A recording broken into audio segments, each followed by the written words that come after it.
Welcome, dear subscribers and curious listeners of my channel. Albus Dumbledore, the greatest wizard of his age, a wise man, strategist, and charismatic leader. Yet at the same time, he was a man whose favoritism toward Gryffindor was all too obvious. For some students, rules were unshakable law. For others, they were merely polite suggestions.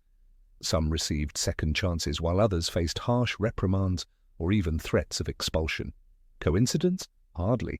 Let's see how Dumbledore turned Gryffindor into the House of the Untouchables. Enjoy the video. Number 1. The Marauders and their immunity. The story of favoritism began long before Harry Potter arrived at Hogwarts. When James Potter and his friends, Sirius, Lupin, and Peter, were at school, they broke rules constantly. They became animagi, created their own map of the castle, and tormented Snape. And all of it happened right under Dumbledore's nose. Yet no serious consequences ever followed. Even systematic bullying of Snape went unpunished. Number 2. Fred and George Weasley. The tradition continued. The school's most notorious pranksters, the Weasley twins, experimented on younger students, sold their tricks and products, and created chaos in the castle. Their antics could easily have led to expulsion, yet Dumbledore never intervened. In fact, he treated them with a certain fondness. And so Fred and George calmly finished their 7th year, while any other house would have been punished far more severely. Number 3. Harry and Ron, the flying car. One of the most outrageous cases happened in Harry's 2nd year. Together with Ron, he stole Mr. Weasley's enchanted Ford Anglia and flew it straight to Hogwarts. Muggles saw them, which was a direct violation of the Statute of Secrecy. Such an act should have resulted not only in expulsion but also in trouble with the Ministry of Magic. Yet, another miracle. The boys walked away with little more than a stern warning. Number 4. Hermione and the Time Turner. In 3rd year, Hermione was entrusted with a time turner, one of the most dangerous magical devices in existence. Yes, technically it was given to her by McGonagall, but it's impossible to believe Dumbledore wasn't aware. And for what? So a student could attend more classes. Why her? Why not equally gifted students from other houses? This clearly placed Gryffindor in a special position. Number 5. Harry on the Quidditch team. Harry became the first year in decades to be allowed to play for a house team.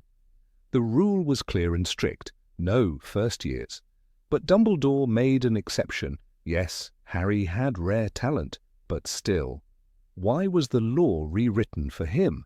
The answer is obvious: because he was a Gryffindor.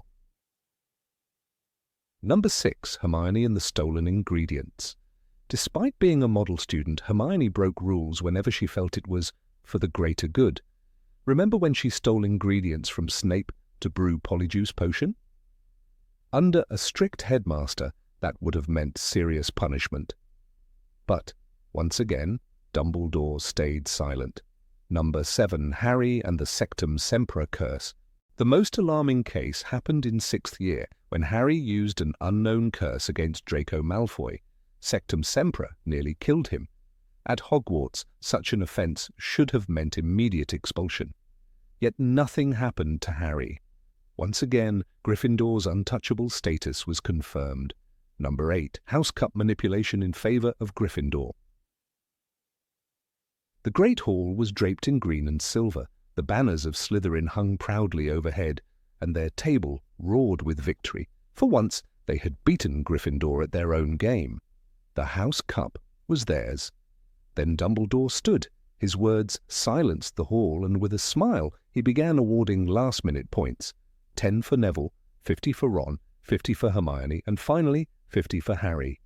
It takes a great deal of bravery to stand up to our enemies, but just as much to stand up to our friends, he declared. In the blink of an eye, Slytherin's triumph crumbled. The timing made it worse. Dumbledore could have awarded those points earlier. He could have balanced the score throughout the year.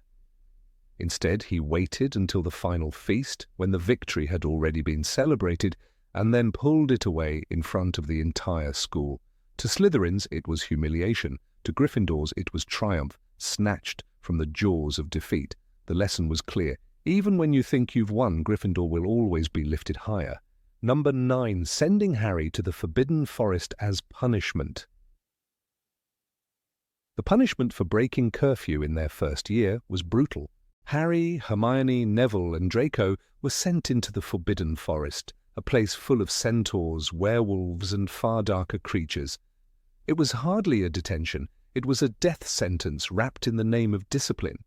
"There are worse things in the forest than centaurs, I can tell you," Hagrid warned them. For Neville and Draco, the task was pure terror.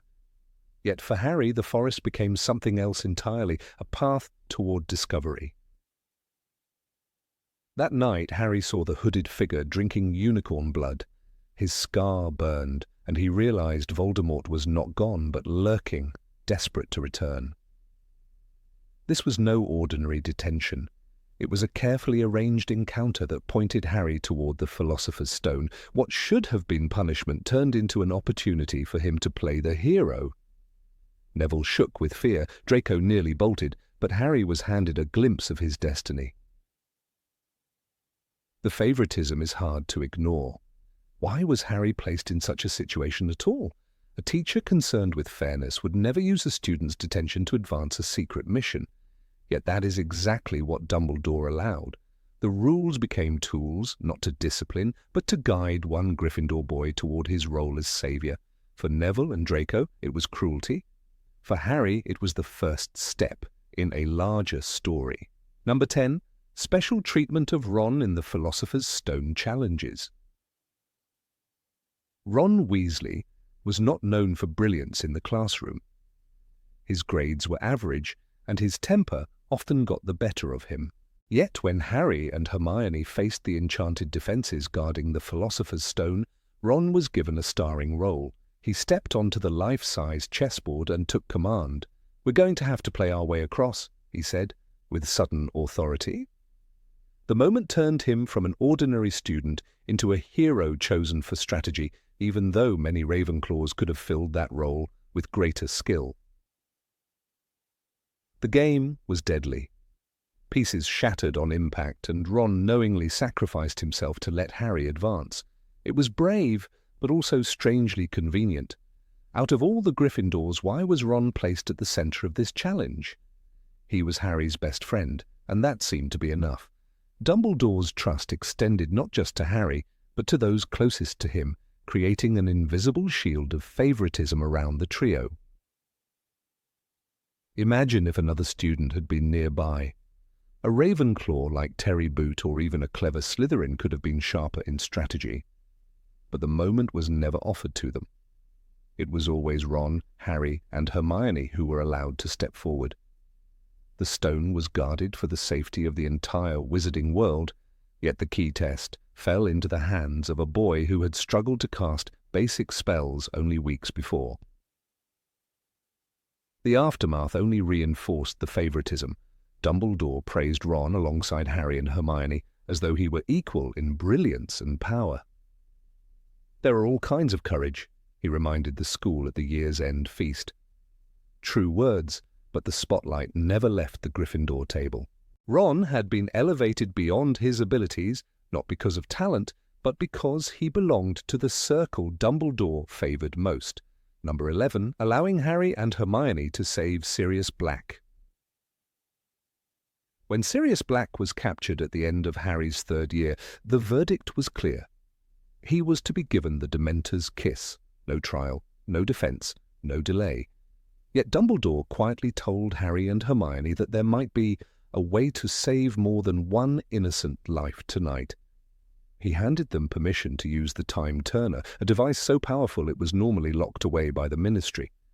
In that moment, the rules bent, not for the school, not for justice, for Harry. The night unfolded like a legend. Hermione turned the hourglass. The clock spun backward.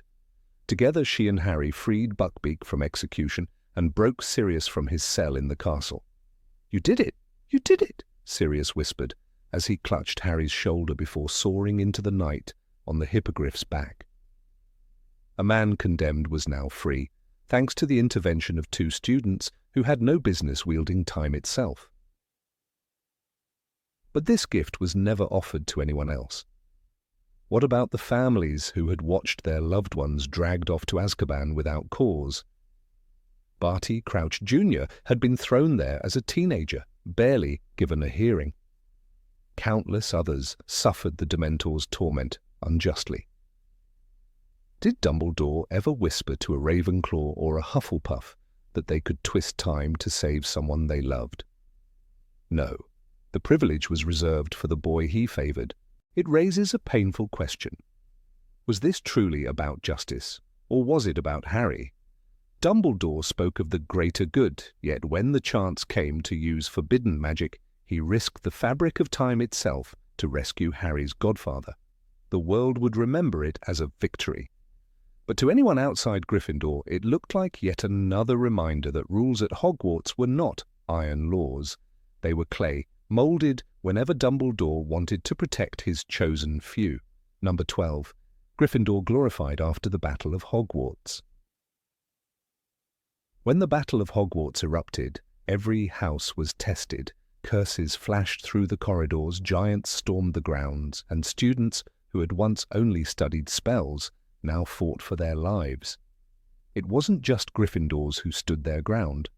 Cho Chang led Ravenclaws back into the fight after evacuating younger students. Professor Flitwick, their head of house, dueled Death Eaters with ferocity. Even some Slytherins like Horace Slughorn returned to the castle to defend it. Yet, in the aftermath, it was Gryffindor's flag that waved highest. The focus fell almost entirely on Harry, Ron, and Hermione. They had destroyed Horcruxes, true, they had faced Voldemort, true, but their story overshadowed countless acts of bravery from others. Lavender Brown was mauled by Fenrir Greyback, fighting to the end. Colin Creevey, barely 16, sneaked back into the castle and died with his wand in hand. Yet the narrative in the Great Hall was simple. Gryffindor saved Hogwarts. The boy who lived stood as the only name that mattered. The injustice is sharp when you look at how Slytherins were remembered. Many were branded as cowards because some fled, but others fought and risked everything. Slughorn returned with reinforcements, battling Voldemort alongside Professor McGonagall. Narcissa Malfoy saved Harry's life by lying to the Dark Lord, an act that turned the tide of the war.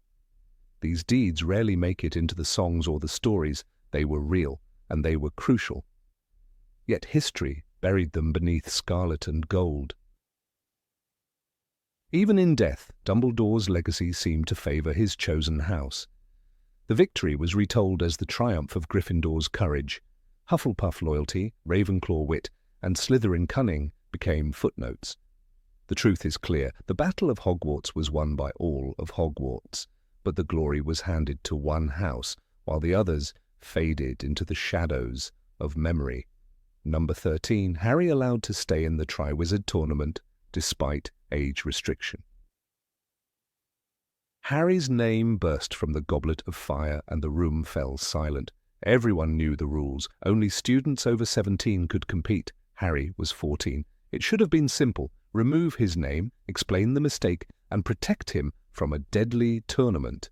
But instead, Dumbledore let the boy stand alongside Cedric Diggory, Victor Crumb, and Fleur Delacour. The crowd whispered in shock. The rules were not bent, they were broken. The danger was obvious from the start. Dragons, merpeople, and a maze filled with dark enchantments were no child's game.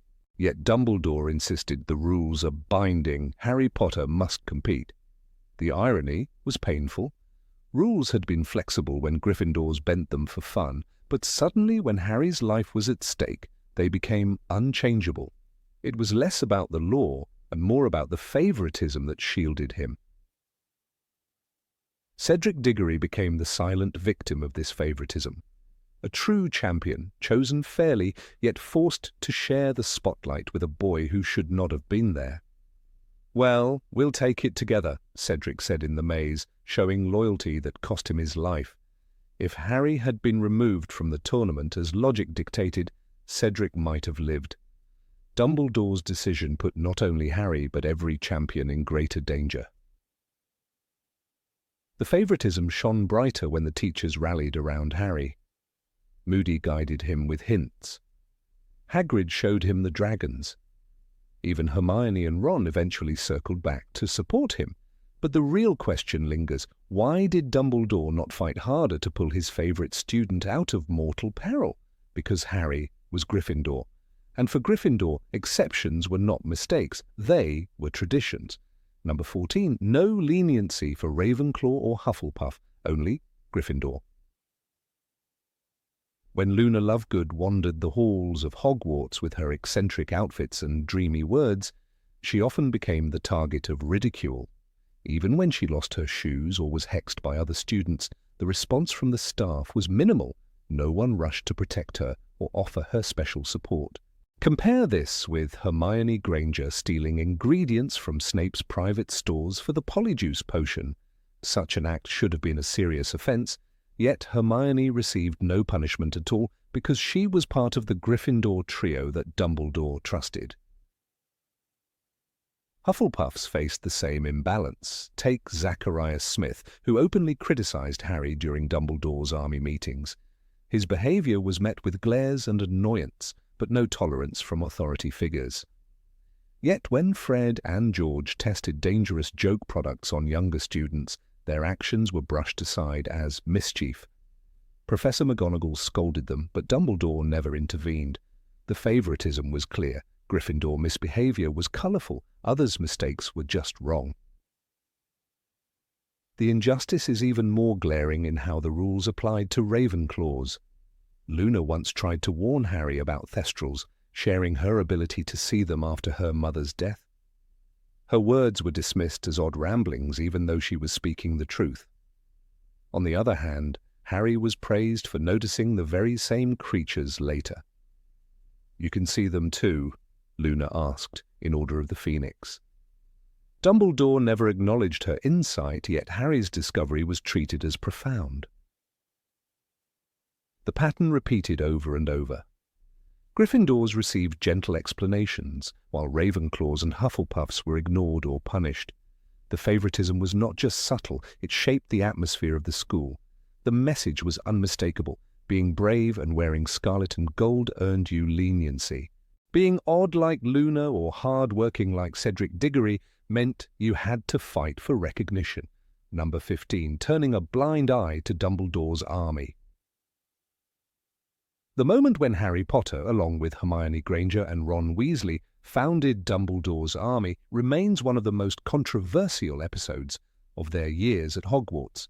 It was born not out of a noble proclamation from the headmaster, but rather as a secret rebellion against the Ministry's iron grip, enforced through Dolores Umbridge. Yet what stands out most sharply is how Albus Dumbledore himself responded once the truth came to light. He did not condemn Harry and his classmates for breaking rules or for endangering themselves in secret training. Instead, he allowed the myth of this resistance group to flourish, transforming Harry and his closest friends into heroic figures. In that moment, the lines between school discipline and personal favoritism blurred, and the bias in favor of Gryffindor became undeniable. The very foundation of Dumbledore's army was a violation of every principle Hogwarts had always stood for. "You are hereby forbidden to teach any subject not approved by the Ministry of Magic," Umbridge had declared, enforcing the educational decrees. Yet Harry's group chose to gather secretly in the Room of Requirement, learning spells and practicing defensive magic without oversight. Such clandestine activities could have ended in disaster, misfired jinxes, injuries, or the exposure of secrets that might have fallen into the hands of those loyal to the Ministry. And yet, when confronted, Dumbledore's reaction was not to punish, but to protect the culprits. In a dramatic moment in Order of the Phoenix, he even announced, "It was I who organized Dumbledore's army." With this claim, he deflected blame from Harry and shielded Gryffindor students from severe consequences, reinforcing the idea that the rules were flexible when Gryffindors were involved. The favoritism becomes more striking when we consider how the recognition of this rebellion played out. Yes, students from Ravenclaw, Hufflepuff, and even a few from Gryffindor's rival Slytherin knew of or participated in the group, but history remembers Dumbledore's army primarily as Harry's creation. Cho Chang's presence is often reduced to a footnote. Ernie Macmillan and Hannah Abbott, who came from Hufflepuff, remain background figures. Even Luna Lovegood of Ravenclaw, who contributed in meaningful ways, is remembered largely as Harry's eccentric supporter. The spotlight fell squarely on Harry, Ron, and Hermione, as though the other houses were merely supporting actors in a Gryffindor drama. Dumbledore, through his silence and protection, allowed this narrative to settle, effectively praising his favoured lions while ignoring the efforts of others. One cannot deny the bravery involved, but bravery itself does not erase the injustice. When students from Gryffindor broke rules, Dumbledore often looked the other way.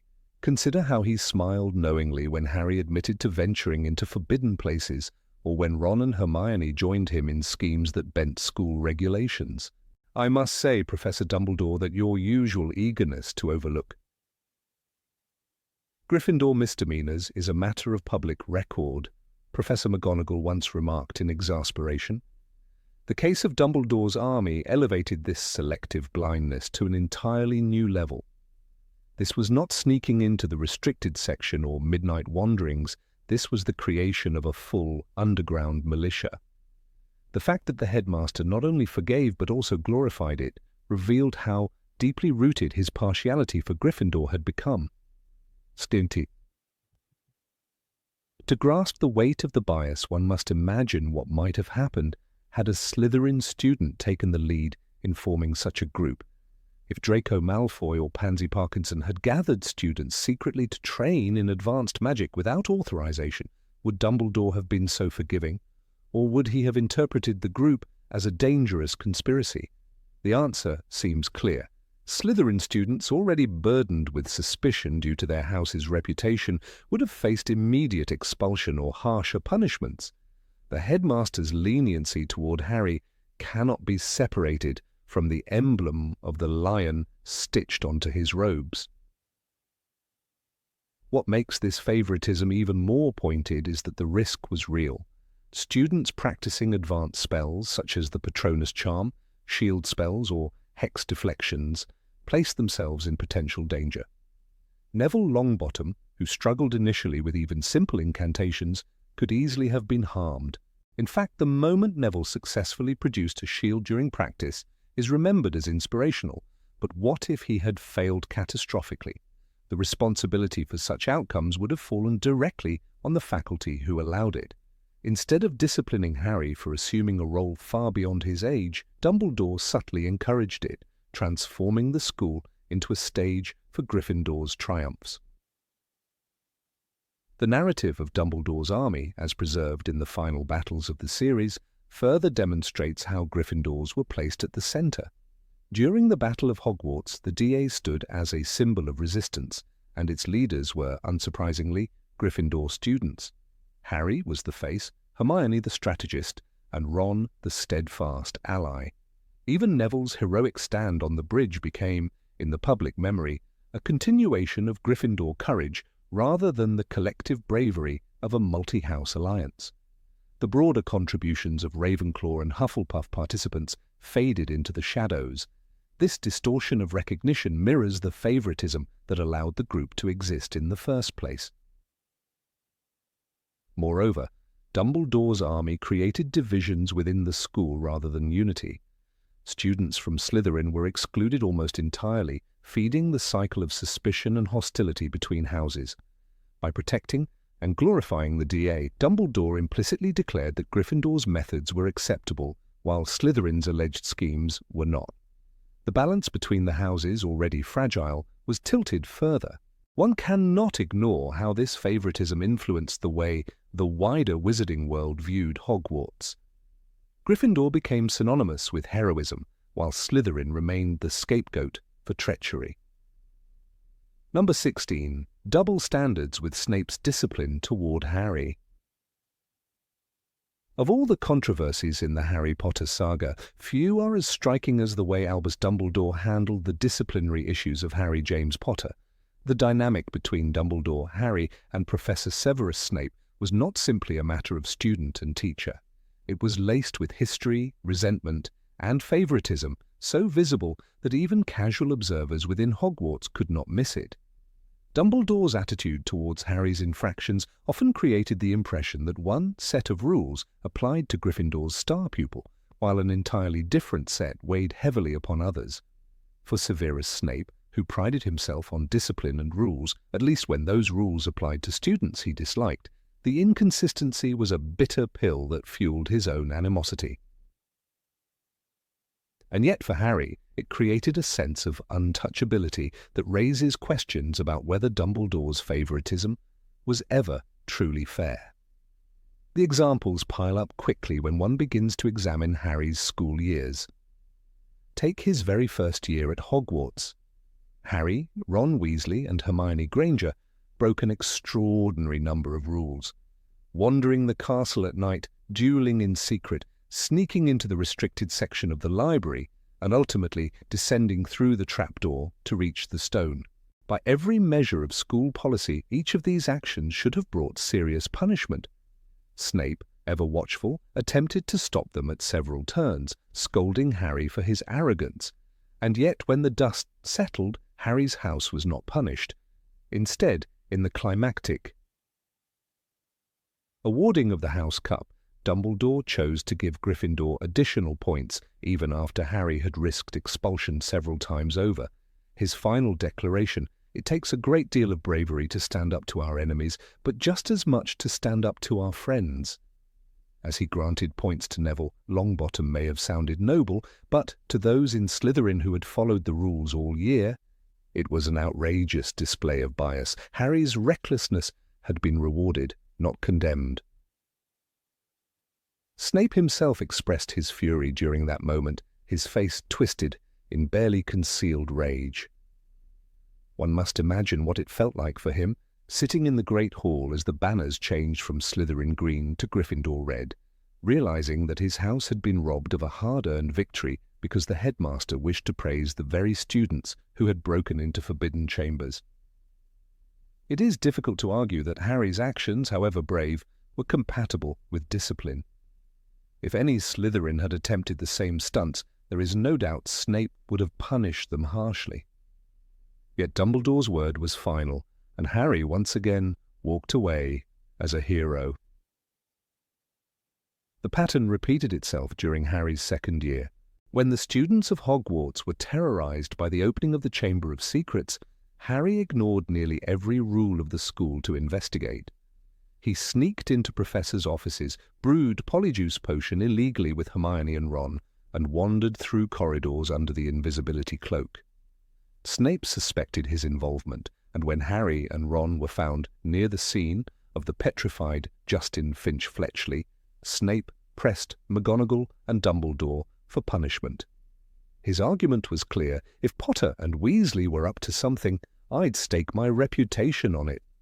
The evidence may not have been conclusive, but Snape's instincts were right. Harry was indeed breaking rules in pursuit of his goals. Yet Dumbledore looked at Harry with those knowing blue eyes and gave him only cryptic encouragement, as though the normal boundaries of school discipline did not apply. Third year brought an even more glaring case. Harry received the firebolt broomstick as a mysterious gift, and despite the obvious dangers of such an item arriving during a year when Sirius Black was supposedly after him, Dumbledore again showed trust. When Harry was caught sneaking to Hogsmeade without permission, Snape's suspicion turned almost gleeful. He urged that Harry be expelled or at least severely punished for defying orders that were put in place for his safety. But Dumbledore, while acknowledging Harry's disobedience, never imposed more than temporary restrictions. Other students caught in similar act, wandering into forbidden zones or sneaking into town without permission, would have faced heavy detentions. Harry faced only fleeting reprimands, as though the rules existed merely as suggestions for him. Perhaps the starkest moment came during the Triwizard Tournament in Harry's 4th year. By every logical measure, Harry should not have been allowed to compete.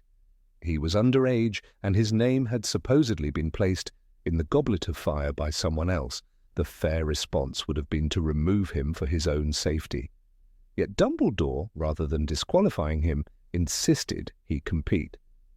"The rules are binding," he said, though those same rules had never seemed binding when Harry broke curfew or snuck into the Forbidden Forest. To Snape and to many others, this was hypocrisy. Laid bare, when rules threatened Harry, they were bent to justify his presence. When rules might have restrained him, they were ignored. Harry was once again granted exceptional status, his role in the competition cementing his place as the chosen figure Dumbledore wanted him to be. In Harry's 5th year, the situation escalated when Dolores Umbridge took over the school. Harry repeatedly defied her authority. He formed Dumbledore's army in secret, taught students spells without permission, and spread rumors about Voldemort's return. In strict terms, this was sedition against the recognized leadership of Hogwarts. Snape, though he despised Umbridge, must have noticed the hypocrisy. Harry was organizing a resistance group right under the headmaster's watch. When the DA was discovered, Dumbledore sacrificed himself in a dramatic fashion, claiming responsibility and escaping arrest. The result was that Harry's punishment once again was minimal compared to the severity of his actions. Dumbledore made Harry untouchable by turning the narrative onto himself, leaving Snape once again watching his rival's son escape the consequences that others would surely face. Number 17. Sharing secrets only with Harry before his death. In the 6th book, Harry Potter and the Half-Blood Prince, there is a haunting moment when Albus Dumbledore's choices become more revealing than ever before. As the danger of Voldemort's forces pressed upon Hogwarts, the headmaster remained consistent in one thing: his unwavering favoritism toward Gryffindor, and particularly toward Harry Potter. The bias had always been present in subtle ways, but by the time Dumbledore delivered what would be his final instructions to Harry, the favoritism became almost unbearable to ignore. The trust he placed in one boy went far beyond what was rational, and it left the rest of the students uninformed, unprepared, and vulnerable to the chaos that was fast approaching. The clearest evidence of this favoritism comes when Dumbledore personally takes Harry along on his quest to locate the locket Horcrux. The very fact that the headmaster of Hogwarts, a wizard renowned for his wisdom, chose to bring a 16-year-old student into a mission of such extraordinary danger is telling. He did not invite Hermione Granger, whose intelligence and calm reasoning might have provided balance. He did not turn to Neville Longbottom, who had grown stronger and braver over the years, and who later would prove his crucial role in the final battle. Dumbledore did not even consider involving any of the older students, such as Bill Weasley or even professors like McGonagall or Flitwick. His choice was singular: Harry. This was not simply trust, it was favoritism to the extreme. The way Dumbledore explained his reasoning was wrapped in that cryptic manner that often frustrated both Harry and the readers. "I have no fear of being alone with you, Harry," he once remarked, implying that Harry's loyalty and bravery were enough to accompany him. Yet, one cannot help but wonder whether this was the right choice. In focusing all his faith on Harry, Dumbledore effectively excluded every other potential ally from crucial knowledge about Voldemort's immortality. The Horcrux secret was confined to a narrow circle, and this was by Dumbledore's design. The decision to trust only one Gryffindor boy meant the school as a whole remained in the dark until it was far too late. The final speech he gave to Harry before their ill-fated journey to the cave shows this favoritism in full light. Dumbledore tells Harry, "You are the one who has to finish this, Harry. You are the one marked as his equal." These words, powerful as they are, placed an unbearable weight on the shoulders of one student. They also reveal Dumbledore's complete alignment with Gryffindor values of bravery and daring, elevating them above all others. In that speech, there is no acknowledgement that Ravenclaw's intelligence, Hufflepuff's loyalty, or even Slytherin's cunning might contribute to the struggle. Dumbledore reinforced the idea that Harry alone was special enough to shoulder the future. It is difficult to ignore how much this favoritism contrasts with his treatment of other students. Take Draco Malfoy, for example, who was forced into a deadly mission by Voldemort. Dumbledore knew of Draco's task to kill him, and in fact he even tried to redeem the boy. Yet he did not entrust Draco with truth, nor did he guide him with the same warmth he offered Harry. Instead, he allowed Draco to struggle in isolation, setting the stage for the boy's collapse on the astronomy tower. Dumbledore's compassion was selective, reserved primarily for his Gryffindor protégé. Hermione Granger stands as another example of the imbalance. She was every bit as loyal as Harry, and her intellect often outshone the headmaster's own deductions. Yet Dumbledore did not call upon her to share in the secret of the Horcruxes. He seemed content to let her serve as Harry's supporter rather than his equal. Even Ron Weasley, though often overshadowed, had proven himself time and again as fiercely courageous. Still, the deeper truths of Voldemort's survival were not shared with him. Only Harry was allowed into the sacred inner circle. Such favoritism inevitably bred imbalance, and it meant that Harry carried a burden alone that might have been shared among friends. The most tragic aspect of this favoritism was how it left the school unprepared for the war to come. When the Battle of Hogwarts finally arrived in the 7th book, students and teachers alike fought bravely, but most of them learned about the Horcruxes and the reality of Voldemort's immortality too late.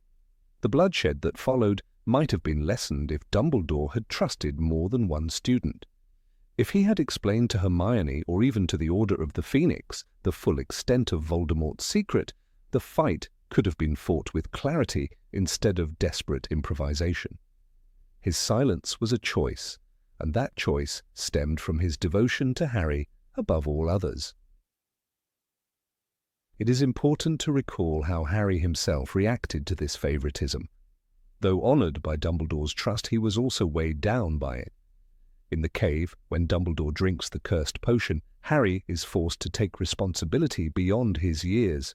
He pleads with Dumbledore, "You said you'd never ask me to do something you could not do yourself." Harry was terrified, and yet the favoritism had cornered him into a position where refusal was impossible. Dumbledore, by choosing Harry as his sole confidant, condemned him to a nightmarish responsibility that no teenager should have borne. Critics often argue that Dumbledore was simply preparing Harry for his inevitable role as the chosen one. However, the favoritism cannot be excused so easily. Even if Harry was destined to face Voldemort, that did not mean others could not have been prepared as well. Destiny does not exclude teamwork. The prophecy stated that Harry had the power the Dark Lord knows not, but nowhere did it insist that he must act alone. Dumbledore interpreted it in such a way that Harry became the centerpiece of the struggle, while the contributions of others were sidelined until the very end. Number 18, Neville's mistakes during the Department of Mysteries fight, forgiven.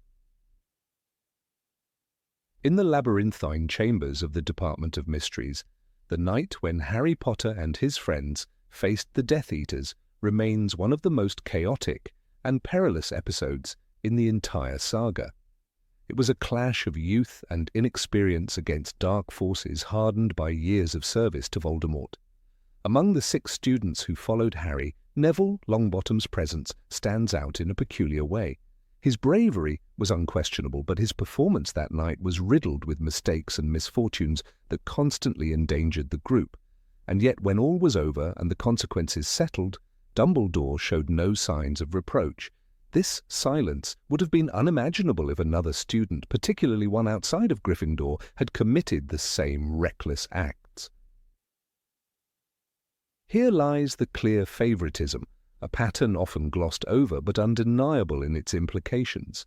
From the moment the group reached the Hall of Prophecies, Neville's role oscillated between courageous defiance and clumsy hindrance. His wand had snapped earlier in the year, forcing him to rely on a borrowed one, which made his spells weaker and unstable. During the battle, he tripped, stumbled, and was injured repeatedly, yet pressed forward with admirable determination. However, his determination did not lessen the fact that his lack of control created serious dangers for Harry. The book describes how Neville was struck by a curse that broke his nose, leaving him barely able to speak. His attempt to cast spells ended in muffled cries that Harry could hardly understand. His nose was broken, and he was bleeding freely. Every time he tried to speak, it sounded like a whistle. Courage alone could not mask the peril of having an incapacitated ally in such a dire setting. The real issue lies in how Dumbledore later addressed the events. Any responsible headmaster, particularly one leading a school threatened by Voldemort, might have treated this reckless expedition with stern punishment. The ministry itself was thrown into chaos that night. Sirius Black was killed, and 6 underage students nearly lost their lives. Yet when Neville returned to Hogwarts, no public reprimand or disciplinary action was mentioned. Dumbledore, known for delivering grand speeches about bravery and sacrifice, let the entire matter pass. It is impossible to ignore the double standard at play. A. Slytherin caught sneaking into the Department of Mysteries would have faced immediate expulsion, and even a Ravenclaw or Hufflepuff might have been subjected to detentions or worse. But Neville, because he was Harry's comrade and a Gryffindor, was pardoned by omission. One must recall how harshly students like Harry himself were treated in earlier years for far lesser offences. In Harry Potter and the Chamber of Secrets, Harry and Ron received detentions merely for flying the car to Hogwarts after missing the train. Their recklessness, though dangerous, harmed no one and was a single, impulsive act. Yet the punishment was swift. Compare that with Neville's involvement in a mission that escalated into a full-blown battle against Death Eaters in the Ministry of Magic. He broke rules of secrecy, endangered lives, and contributed to the chaos, and still, Dumbledore turned the incident into a lesson of heroism rather than misjudgment. Why? The only answer lies in Dumbledore's favoritism toward Gryffindor students who aligned with Harry. The favoritism becomes even clearer when one looks at how Dumbledore treated students outside his chosen circle. Think of Draco Malfoy, a boy who, despite his arrogance, was constantly disciplined and lectured for infractions far less severe.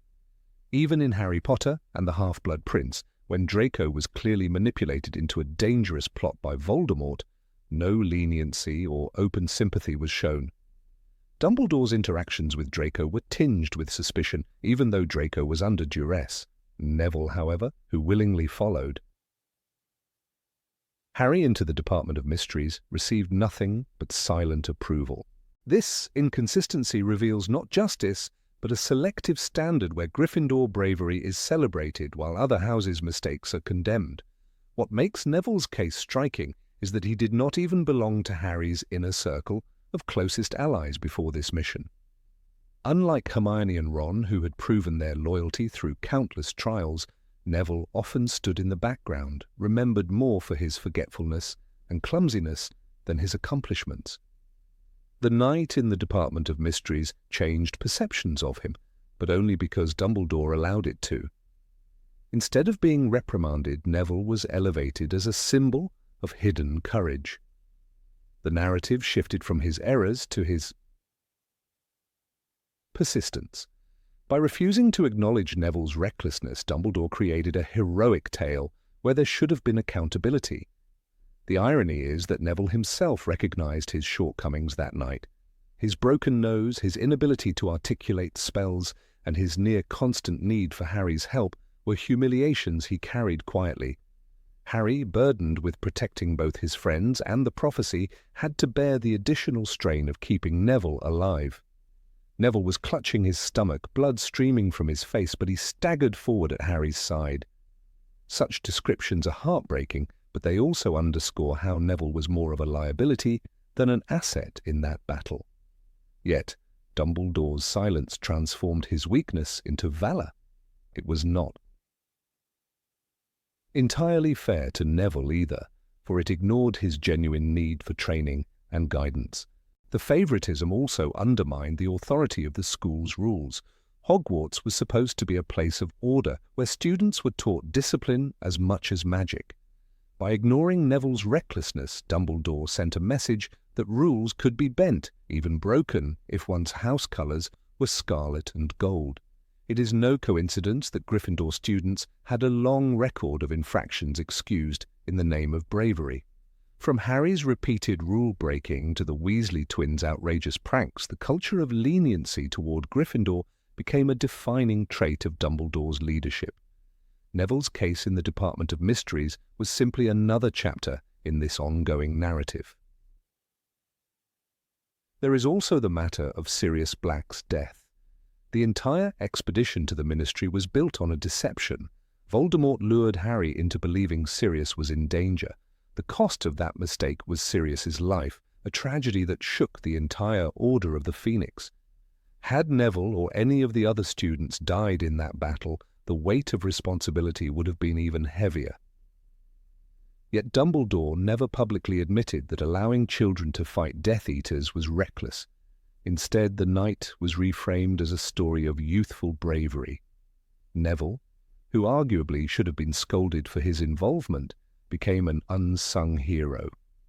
This romanticizing of tragedy concealed the deeper truth: the headmaster failed to impose accountability.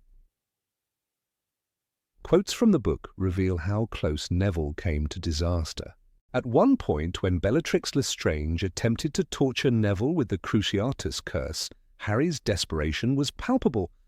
You'll hurt him, don't hurt him," Harry shouted, shielding Neville as best he could. The scene highlighted not only Neville's bravery in facing a notorious Death Eater, but also his complete vulnerability. His presence in that battle forced Harry into even greater risk, dividing his focus between the prophecy and his friend's safety. And still, Dumbledore allowed the incident to pass without reprimand.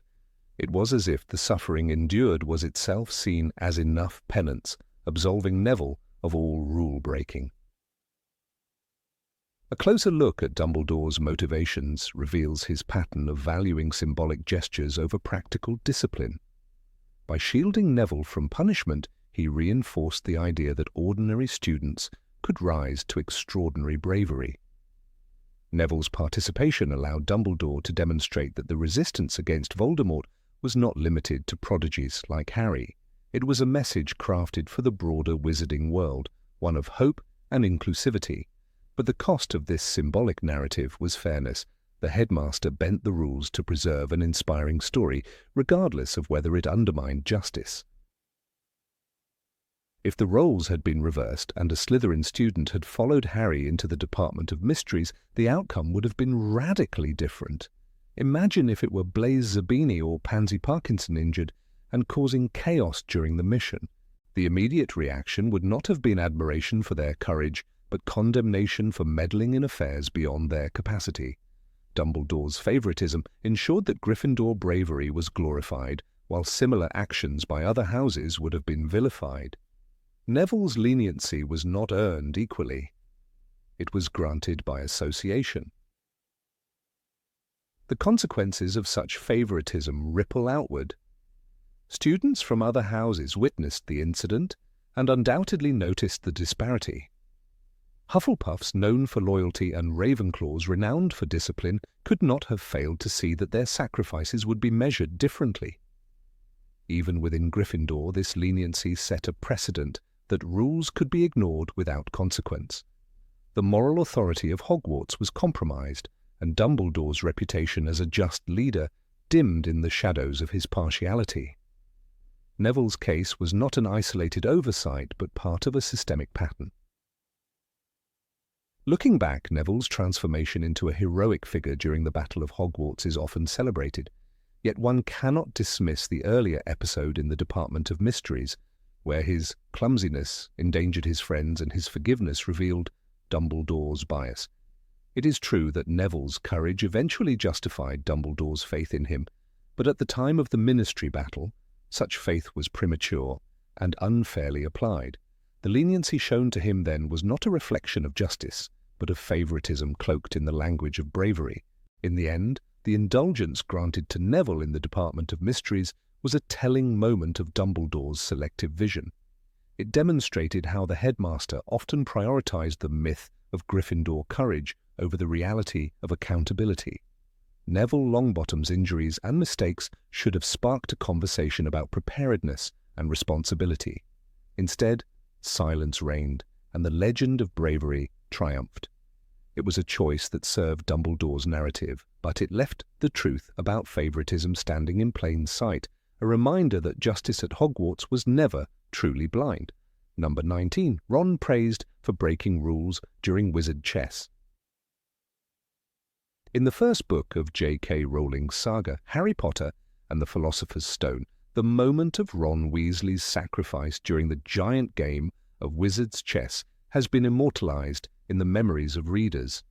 The scene is filled with tension, heroism, and youthful bravery. Yet beneath the surface of this dramatic act lies a troubling question. Was it right for Albus Dumbledore, headmaster of Hogwarts School of Witchcraft and Wizardry, to celebrate Ron's decision rather than condemn it? The truth is simple. Ron's action, however brave, was a direct violation of school rules, and it exposed a pattern of favoritism from Dumbledore toward Gryffindor House that often went unchallenged. The rules of Hogwarts were clear. First-year students had no business meddling with the protection surrounding the Philosopher's Stone. Professor McGonagall herself warned Harry Potter and his friends to stay away from the matter after catching them out of bed at night. Dumbledore, too, as the ultimate authority, knew that the stone was guarded by enchantments created by the most skilled professors of the school. The stone was not meant to be touched, let alone approached by children. Yet Harry, Ron, and Hermione ignored every boundary set before them and broke rule after rule to chase the stone. The headmaster could have punished them severely for this reckless behavior, but instead he chose to call them heroes. This inconsistency is a perfect example of favoritism, and it is epitomized in Ron's dangerous role during the chess match. The chessboard scene was not merely a puzzle to be solved. Rowling described it vividly. The life-size chessmen were violent and merciless, swinging weapons and smashing pieces to bits. Ron himself directed Harry and Hermione across the board as though he were a general on a battlefield. When the final move became clear, Ron willingly sacrificed himself by mounting a knight and allowing it to be struck down by a massive queen. In that instant, his life was at serious risk. As Rowling wrote, there was the sound of splintering wood, and Ron fell to the floor with a crash. This was no harmless game. It was a magical trial that could have killed him. The bravery of a child does not erase the fact that his presence there was a breach of school conduct. One might argue that Ron's sacrifice symbolized loyalty and courage, qualities Gryffindor House values above all. However, such a defense overlooks the fact that these qualities were expressed in a context where he had no permission to act. By praising Ron's choice, Dumbledore essentially rewarded disobedience. Imagine another student, perhaps from Slytherin, sneaking into a forbidden chamber, risking their life, and surviving. Would that student have been praised or punished? History in Hogwarts suggests the latter. Severus Snape, head of Slytherin House, often lost no opportunity to dock points from students for far smaller infractions like wandering corridors after curfew. The uneven standards are glaring. This favoritism becomes even clearer when we look at how the House Cup was awarded at the end of the school year. Slytherin had already won, but Dumbledore, in his final announcements, redistributed points in a dramatic display. He awarded Harry, Hermione, Ron, and even Neville points for their actions. Ron received 50 points for the best-played game of chess Hogwarts has seen in many years. To the students of other houses, this must have seemed outrageous. A boy breaks rules, endangers himself, and risks the secrecy of a protected object. And the result is not detention, not a warning, but a major contribution to his house winning the cup. If that is not favoritism, what is? The hypocrisy runs deeper. when one considers how other students were treated. Earlier in the same book, Harry, Hermione, and Neville had been caught out of bed after hours. Their punishment was a loss of 50 points each for Gryffindor, plunging their house into disgrace. Hermione wept over it, feeling guilty for letting everyone down. Harry was hated by his classmates. In that case, McGonagall and Dumbledore allowed the rules to apply. Yet only weeks later, the same trio broke rules in an even more dangerous way, and suddenly they were heroes. The inconsistency of discipline points directly to Dumbledore's selective sense of justice. Ron's sacrifice in the chess game can also be seen as the most problematic of the three trials, because unlike Harry's confrontation with Quirrell or Hermione's logical riddle-solving, Ron actively put his life on the line. He fell unconscious, struck violently by enchanted magic. If the enchantments had been slightly more powerful, he might not have survived. Hogwarts was meant to be a place of learning, not a battlefield where children gambled with their lives. Dumbledore's lack of censure for this decision sends a disturbing message. Recklessness is acceptable, so long as it produces glory for Gryffindor. The favoritism toward Ron in this case was not an isolated incident, but part of a larger pattern in the series. Time and again, Dumbledore overlooked Gryffindor's misbehavior when it suited his narrative. In later years, Harry and his friends continued to break rules, using Polyjuice Potion, forming Dumbledore's army, sneaking into Hogsmeade without permission. More often than not, their actions were excused or even praised. Yet the chess match remains the earliest and perhaps clearest instance of Dumbledore encouraging dangerous behavior by rewarding it instead of condemning it. Ron's status as a hero overshadowed the reality that he had disobeyed his teachers and trespassed where he did not belong. The ethical contradiction here becomes starker when one considers Dumbledore's responsibility as headmaster. He was supposed to protect his students, not encourage their recklessness. When he later explained to Harry why he allowed them to approach the stone, he claimed that he trusted them to do what was right. But trust cannot justify negligence. Ron was a first-year student, only 11 years old, and placing him in a position where death was a possibility should have raised alarm. Instead, Dumbledore turned the ordeal into a celebration, as though Gryffindor's victory mattered more than the rules or the safety of his pupils. From a narrative standpoint, Ron's sacrifice served as a way to highlight his courage and loyalty to his friends, giving his character depth beyond the comic relief he often provided. Yet within the world of Hogwarts, it reveals Dumbledore's tendency to let Gryffindor students gain glory in ways that would never have been permitted for others. The favoritism here was not subtle. It was blatant, paraded in front of the entire school when Dumbledore announced the awarding of points that shifted the House Cup. The cheers of Gryffindor drowned out any sense of fairness, and the bitterness of the Slytherins was ignored. Consider, too, the effect this had on Ron himself. Instead of learning that recklessness has consequences, Ron learned that such behavior could be rewarded. Throughout the series, Ron often displayed impulsiveness and a willingness to act without considering rules or risks. The seed of that attitude was planted early, in the moment when his willingness to sacrifice himself on the chessboard was hailed as a triumph rather than criticized as dangerous. In a way, Dumbledore's favoritism shaped Ron's development, allowing him to believe that rule-breaking in the name of bravery was always justifiable. If one looks at the situation from the perspective of fairness, the favoritism is undeniable. Students like Draco Malfoy, who schemed and broke rules in their own ways, were rarely praised. Slytherins as a whole were constantly portrayed as villains in the eyes of the school. Yet when Gryffindor students trespassed and risked their lives, they were framed as heroes. Dumbledore, as the headmaster, was the architect of this narrative. His speeches and point-giving determined who was remembered as noble and who was condemned as dishonorable. Ron's chess match was simply another brick in the wall of this selective justice. The question must be asked, what lesson did the younger students of Hogwarts take from this? They saw that the rules could be bent or even shattered if one belonged to Gryffindor and acted with courage. They saw that Dumbledore himself would ensure the glory of Gryffindor, even at the expense of fairness to other houses. They saw that an act like Ron's, reckless and perilous, would be immortalized, not punished. The institution of Hogwarts was meant to shape young witches and wizards into responsible adults, but under Dumbledore's favoritism, it instead taught them that bravery excused all. The wizard's chess sacrifice is remembered as a shining moment of Ron Weasley's life, but the truth is that it highlights one of the most unfair aspects of Dumbledore's leadership. Ron did not face consequences, he faced applause. He did not receive discipline, he received points. And while readers may cheer for Gryffindor's triumph, a closer look reveals that the entire event was a distortion of justice. Favoritism tilted the scales, and Ron's near-death experience was turned into a trophy for Gryffindor rather than a warning against reckless disobedience.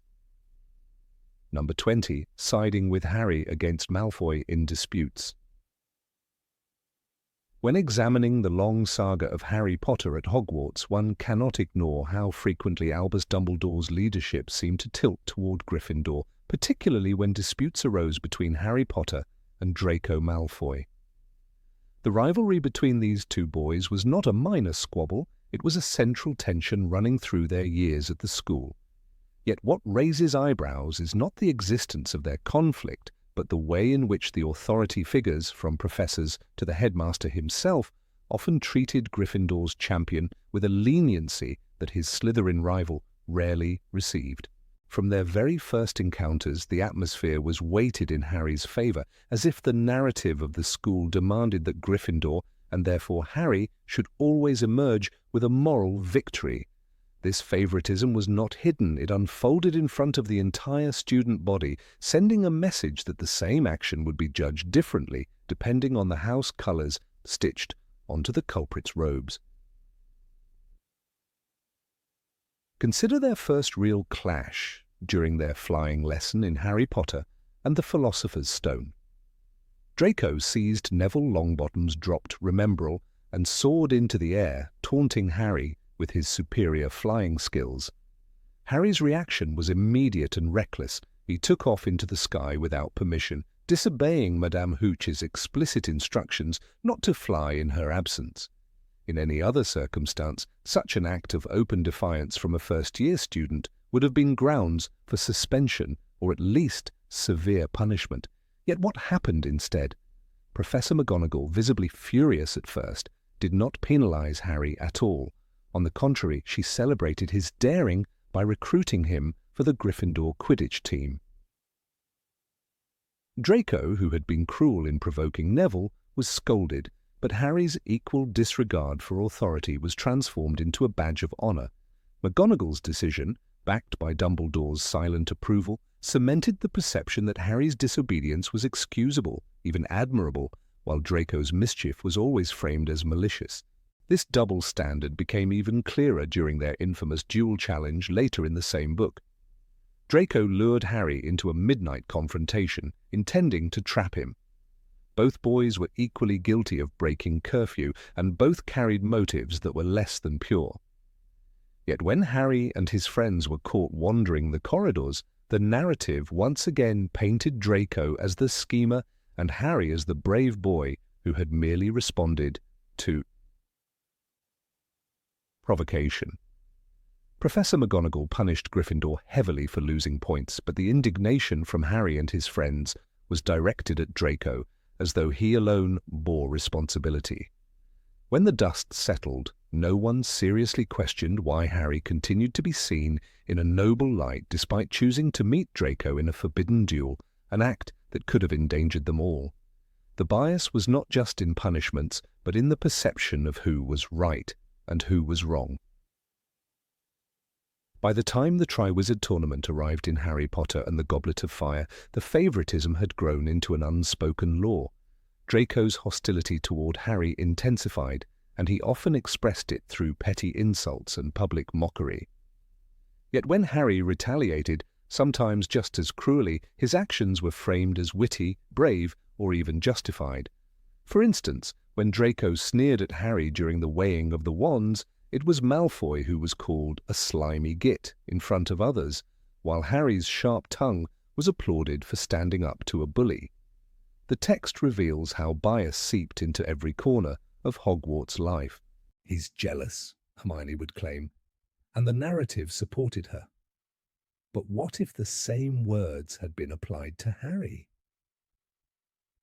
Jealousy was just as evident in Harry's reactions, but Dumbledore's subtle favoritism, his indulgent smile at Gryffindor misbehavior, ensured that Harry was rarely framed as small-minded or mean-spirited. A striking example comes in Harry Potter and the Chamber of Secrets, when Harry and Draco faced off in their first Quidditch match as Seekers. Malfoy, with his new Nimbus 2001, was openly flaunting his wealth and Slytherin's privilege, yet on the pitch, both boys engaged in aggressive flying. Harry's daring dives were praised as courageous and brilliant, while Malfoy's maneuvers were called dangerous and underhanded. The commentary itself, delivered by Lee Jordan, was blatantly partial toward Gryffindor, and although Professor McGonagall tried to keep him in check, she never silenced the favoritism completely. Even in moments where Harry and Draco behaved in nearly identical ways, the judgment tilted unmistakably toward Harry as the rightful hero, while Draco remained the perpetual villain. The duel between Harry and Draco in Harry Potter and the Chamber of Secrets, supervised by Professor Lockhart, further illustrates the imbalance. When Draco conjured a snake, panic erupted. Harry instinctively spoke Parseltongue to control the serpent, an ability that frightened everyone around him. Although Draco had escalated the duel with a dangerous spell, the suspicion and blame did not fall on him. Instead, it was Harry who faced mistrust, whispers, and doubt. Yet here again Dumbledore intervened not by condemning Draco's choice to conjure a creature that could have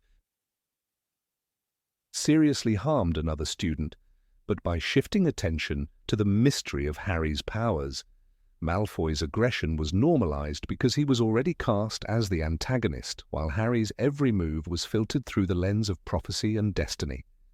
The favoritism here lay not in explicit reward, but in the way responsibility was distributed.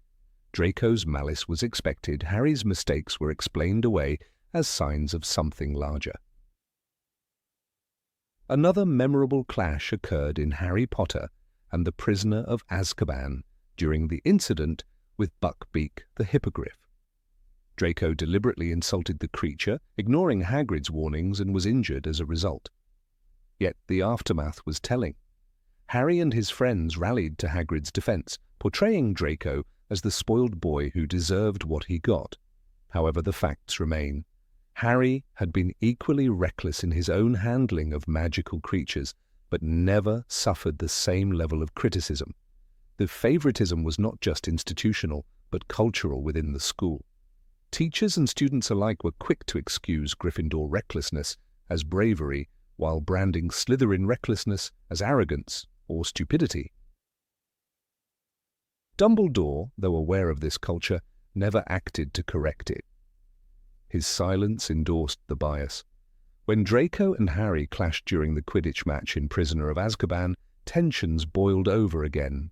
Draco, in his usual fashion, taunted Harry about his parents, pushing emotional boundaries. Harry responded with unrestrained anger, chasing the snitch with a ferocity that was praised by the Gryffindor crowd. Malfoy's words were cruel, but Harry's fury was just as consuming. Yet in the Gryffindor common room afterward, it was Harry who was celebrated as the resilient hero who had once again outshone Malfoy. No reflection was offered on the fact that Harry allowed himself to be baited so easily, a weakness that could have cost his team dearly. The favoritism was embedded in the narrative of house pride, and Dumbledore allowed this culture to thrive because it reinforced Gryffindor's moral high ground. One cannot overlook the infamous incident in Goblet of Fire, where Draco and his Slytherin friends mocked Harry with Potter Stinks badges. This act of bullying was obvious and petty, yet Harry's reaction, cursing Draco so that his teeth grew grotesquely, was equally cruel. Professor Snape, biased as always, punished Harry, but the larger culture of the school, supported by Dumbledore's tacit approval, treated Draco as the villain while framing Harry's actions as a righteous backlash. The incident highlighted how the same behavior was interpreted differently depending on the student's house. Harry's curse was called justified anger. Draco's badge campaign was called unprovoked cruelty. Both were guilty, but only one was excused. In Order of the Phoenix, Draco's role as a prefect gave him power over other students, and he often clashed with Harry. Yet even in this context, where Draco technically had more authority, the narrative ensured that Harry retained the moral advantage. When Harry defied Umbridge and her Slytherin helpers, he was depicted as standing for justice and truth. Draco, serving the same system, was cast as corrupt. The favoritism was not just Dumbledore's, but the authorial voice of Hogwarts itself. Dumbledore's refusal to intervene against Harry's disobedience, even when it undermined the official structure of the school, showed where his sympathies truly lay. By Half-Blood Prince, the rivalry had escalated into darker territory. Harry became obsessed with Draco's behavior, convinced that Malfoy was a Death Eater. He stalked him, spied on him, and even hexed him in the bathroom with the nearly fatal Sectum Sempra curse. Here, the double standard reached its peak. Harry's use of a dark curse should have resulted in expulsion or at least a serious inquiry. Yet Dumbledore, though aware of the incident, never pursued harsh punishment. Instead, Snape handled the discipline quietly, and Harry's reputation remained intact. Draco, bleeding and humiliated, was once again portrayed as the dangerous one, while Harry's reckless aggression was quietly forgiven. This was not just favoritism, it was a rewriting of moral responsibility. The favoritism toward Gryffindor, and Harry in particular, sent a clear message to the student body. Gryffindor bravery excused all, while Slytherin cunning condemned all. Draco's faults were many, but Harry's were equal in number and severity. The difference lay in how they were judged. Dumbledore's indulgent approach to Gryffindor ensured that Harry always had a safety net, a cushion of forgiveness that Malfoy could never hope to find. Even when Harry crossed lines that should have alarmed the headmaster, Dumbledore's response was more curiosity than censure. This imbalance shaped the way Hogwarts students viewed justice, responsibility, and even morality itself. The rivalry between Harry and Draco thus exposes a deeper flaw in Dumbledore's leadership. By favoring Gryffindor and protecting Harry from the full consequences of his actions, Dumbledore reinforced the idea that some students mattered more than others. Draco, caught in this bias, was locked into the role of villain, regardless of circumstance. Harry, meanwhile, was elevated to hero, even when his behavior mirrored Draco's. The favoritism was not only unfair but damaging, distorting the values that Hogwarts claimed to uphold. In the end, the school taught its students not that justice was blind, but that justice wore scarlet and gold. Number 21. Gryffindor's secret use of the Room of Requirement overlooked. The Room of Requirement, or as it was sometimes called, the Come-and-Go Room, stood as one of the castle's most elusive secrets. It was a space that appeared when a person was in great need, transforming itself to suit their purpose. For centuries it remained a whisper among Hogwarts legends, a place mentioned in passing but never formally recognized. Yet in Harry Potter's 5th year, this mystical chamber became the lifeline of Dumbledore's army, the clandestine student group that defied Dolores Umbridge's oppressive regime. The irony of it all was that while such rebellion should have been grounds for expulsion or punishment, Dumbledore's handling of the situation reflected a deep favoritism toward Gryffindor and Harry himself. For the headmaster, the rules seemed flexible when bravery and resistance aligned with his vision, while students of other houses never enjoyed such indulgence. The unfairness of Dumbledore's favoritism lies not only in what was permitted, but in what was silently ignored. When Harry, Hermione, and Ron stumbled upon the idea of forming Dumbledore's army, they were not merely breaking school rules, they were openly defying the ministry's appointed authority within the castle. The use of the Room of Requirement as their base was the perfect cover, and the fact that this place existed at all could not have been unknown to Albus Dumbledore. He himself admitted in Harry Potter and the Half-Blood Prince that he had once stumbled across the room filled with chamber pots when in urgent need. He knew of its magical versatility, its ability to hide and provide. His decision not to intervene when Gryffindors and their allies were using it for unauthorized lessons was not negligence. It was calculated silence, a choice that revealed just how much leniency he granted Harry and his house. The contrast becomes sharper when compared to how transgressions from other houses were treated. Imagine, for instance, if a group of Slytherins had discovered the same space and used it for dueling practice, or, worse still, for activities seen as aligned with Voldemort's sympathizers. Would Dumbledore have allowed such a thing to continue? The answer seems obvious. A secret Slytherin meeting space would have been viewed as a threat, crushed immediately in the name of security. But because the room was used by Harry, Neville, Ginny, and others to practice defensive spells, Dumbledore allowed the rebellion to blossom. It was not a neutral act of protection. It was favoritism disguised as wisdom. The favoritism also becomes evident when considering the faculty's role. Professors like Snape, who represented Slytherin interests, were never made aware of the arrangement. Dolores Umbridge, who was obsessed with control, never received a single word of warning from the headmaster about the room's existence. This silence directly enabled Gryffindor students to gain an edge. When the book recounts, they were able to practice jinxes, hexes, and defensive spells in complete secrecy, without fear of discovery, Order of the Phoenix. It becomes clear that Dumbledore's willful blindness gave Gryffindor a privilege that no other house possessed. Every time a stunning spell hit its mark in that hidden chamber, it was not just a victory for resistance, but also a reminder that their headmaster was looking the other way. The very existence of Dumbledore's army carried the weight of unfairness toward the rest of the student body. Ravenclaws and Hufflepuffs did join, of course, but it was Gryffindor students who led, who dictated the terms, and who received the recognition for their courage.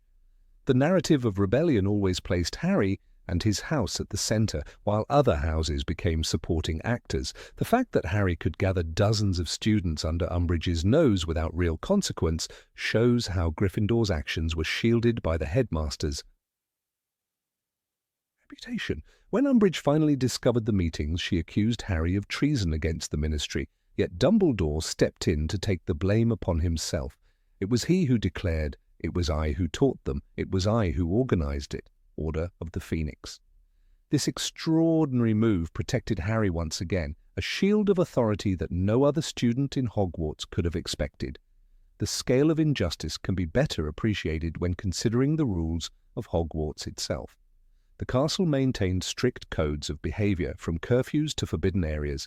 Even minor infractions such as sneaking into the Forbidden Forest or wandering after hours could result in lost house points or detention. Yet, here was Harry and a group of Gryffindors engaging in an organized, long-term act of defiance, and rather than punishment, they were later celebrated as visionaries. For any other student, even a well-meaning Hufflepuff, the act would have resulted in expulsion. The bias was not subtle, it was glaring. One of the most telling aspects of this favoritism is how Dumbledore handled the aftermath. When the DA was exposed, the Room of Requirement became a battleground.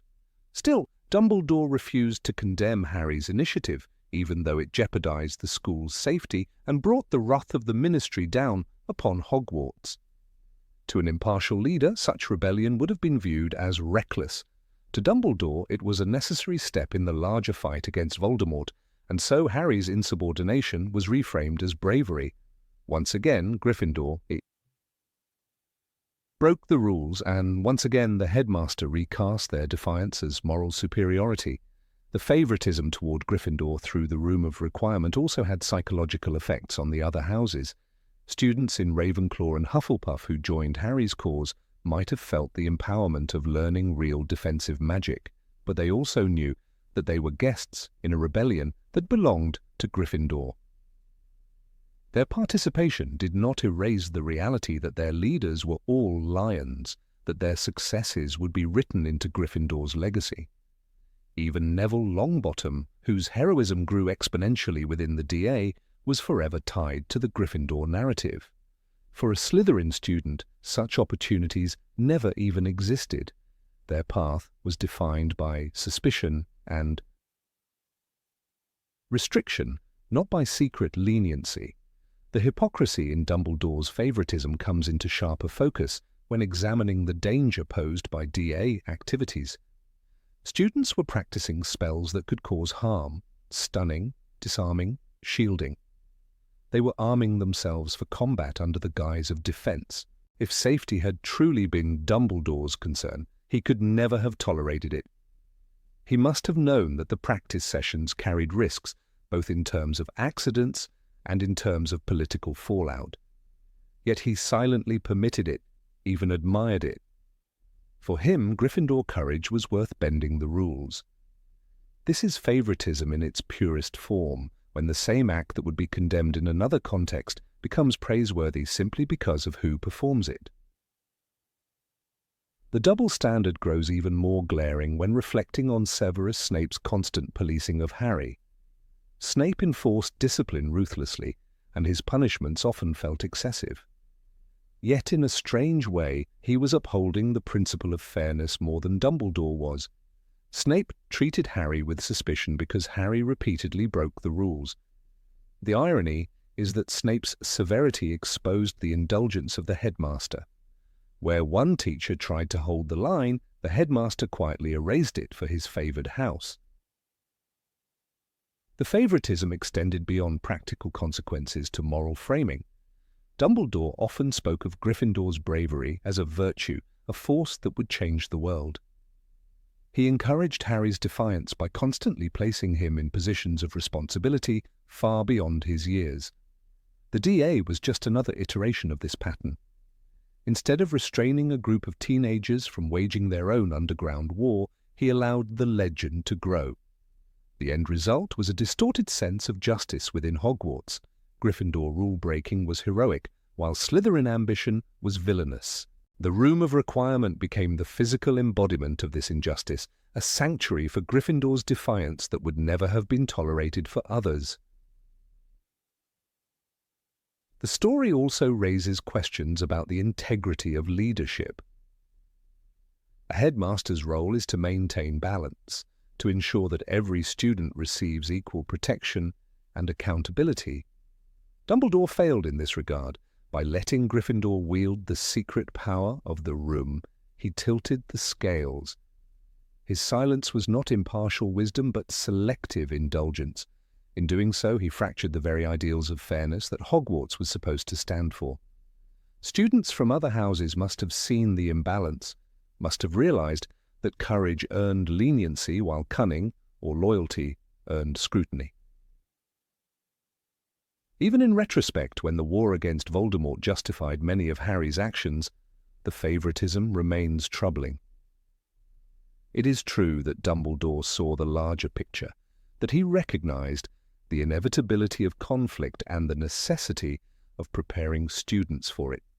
Yet this greater wisdom does not erase the unfairness of the methods. Allowing Harry and his allies to harness the Room of Requirement while denying others the same opportunity was not a fair choice. It was favoritism wrapped in strategy, a dangerous precedent that taught students that rules applied differently depending on their house. The Room of Requirement was one of Hogwarts' most wondrous secrets, but it also became one of its most glaring examples of bias. Through it, Gryffindor's defiance flourished unchecked, shielded by the headmaster's approval. The favoritism was not hidden in shadows, it was carved into the very stones of the castle. For those who looked closely, the message was clear. At Hogwarts, Gryffindor could always count on Dumbledore's silent protection, even when the rest of the school was bound by rules. Number 22, trusting Gryffindor with the Horcrux mission instead of experienced wizards. Under the flickering candlelight of Hogwarts's stone corridors, the name of Harry Potter always seemed to echo louder than any other. It was not simply because he was the boy who lived, nor because of the lightning scar that whispered of a destiny written before he could walk. The truth was more uncomfortable. Albus Dumbledore repeatedly placed a dangerous weight upon Harry's shoulders, framing it as trust. yet exposing him to risks that no teenager should have borne. When it came to the ultimate task, the hunt for Voldemort's Horcruxes, this favoritism toward Gryffindor and its chosen hero became undeniable. While seasoned aurors, scholars of dark magic, and entire institutions existed to confront such evil, Dumbledore entrusted this most perilous mission to a boy of 17 and 2 of his classmates. It looked less like faith in Harry's abilities and more like an arbitrary preference for Gryffindor bravery over the collective strength of the wizarding world. The stark contrast between what could have been done and what was done forms the heart of this injustice. The Order of the Phoenix was filled with witches and wizards who had survived Voldemort's rise in the 1970s, individuals like Alastor Moody, Kingsley Shacklebolt, and Remus Lupin, all of whom carried both experience and knowledge. Yet the mission to dismantle the essence of Voldemort's immortality was left to Harry, Ron, and Hermione. Dumbledore revealed fragments of his plan to Harry in secret conversations, always keeping the others at arm's length. "I sometimes think we sought too soon," Dumbledore once mused in Harry Potter and the Deathly Hallows. But when one examines his treatment of the houses, it becomes evident that Gryffindor was always in his heart. Harry did not just receive a burden, he received what was portrayed as a privilege, an exclusive claim to the destiny of defeating Voldemort. The favoritism is clearest when considering the secrecy with which Dumbledore acted. He could have convened the Order, distributed the information about the Horcruxes, and launched a coordinated campaign. Instead, he singled Harry out as the only one fit to know. To a reader, this appears noble, even romantic, the chosen hero carrying a secret flame of knowledge. But when looked at critically, it is favoritism, and dangerous favoritism at that. Dumbledore did not trust Ravenclaw intellect, Hufflepuff loyalty, or Slytherin cunning. He trusted Gryffindor daring, embodied in Harry and his closest friends. The mission was never democratic nor shared. It was given to Gryffindor youth, and in doing so, Dumbledore narrowed the hope of the entire magical world to the shoulders of 3 teenagers. One sees the gravity of this decision in the 6th book, Harry Potter and the Half-Blood Prince, when Dumbledore himself accompanied Harry to retrieve the locket from the cave. Even then, Harry's role was central. The potion in the basin had to be drunk, and Dumbledore, weakened, commanded Harry to make him drink it. "You must make me, Harry, make me drink it. Otherwise we shall not be able to get the Horcrux," he gasped. It was a horrifying moment of forced obedience, where Harry had to push poison down the throat of the greatest wizard of his age. This scene demonstrates not only Dumbledore's immense trust, but also his willingness to make Harry an active participant in acts no student should endure. Dumbledore could have brought another adult wizard, but he chose Harry, setting the precedent that the boy would one day continue this hunt without him. When Dumbledore died, his plan became an inheritance for Harry. No detailed guide, no council of experts, only vague instructions and the weight of expectation. Hermione Granger, the most brilliant witch of her generation, quickly pieced together clues, but her brilliance was still that of a student, not a professional. Ron Weasley, brave but uncertain, followed because loyalty to Harry outweighed self-preservation. Together, they embarked on a mission that led them from forests to Gringotts, from the Ministry to Malfoy Manor. Chased, hunted, and scarred. The lack of adults in this quest was not an accident. It was Dumbledore's design. To him, the Horcrux mission was Harry's right, his burden, and his final test. Yet this framing made Gryffindor valor the only acceptable weapon, casting aside the skills of every other house and every older wizard. One might argue that Harry was destined for this task because of the prophecy. Yet even then, the prophecy stated that neither can live while the other survives. It never declared that Harry had to work alone, or that the destruction of the Horcruxes could only be achieved by him and his peers. A prophecy is open to interpretation, but Dumbledore cemented its meaning into Gryffindor exclusivity. He knew that Voldemort's downfall would involve Harry, But he translated that into a mission where Harry was not just involved, but solely responsible. By this act, he reinforced the favoritism Gryffindor always enjoyed under his leadership. Harry became not only the student he guided, but also the symbol of Dumbledore's bias toward courage above all else. The burden of this favoritism is shown most vividly in the Deathly Hallows when Harry, Hermione, and Ron camp aimlessly in the wilderness, chasing fragments of clues. Exhaustion, hunger, and fear haunted them. They were children pretending to be soldiers, their mission equal parts faith and desperation. "We're wasting our time," Ron muttered in bitterness before abandoning them for a time. This collapse was not born of cowardice, but of the sheer impossibility of the task. Here, the favoritism's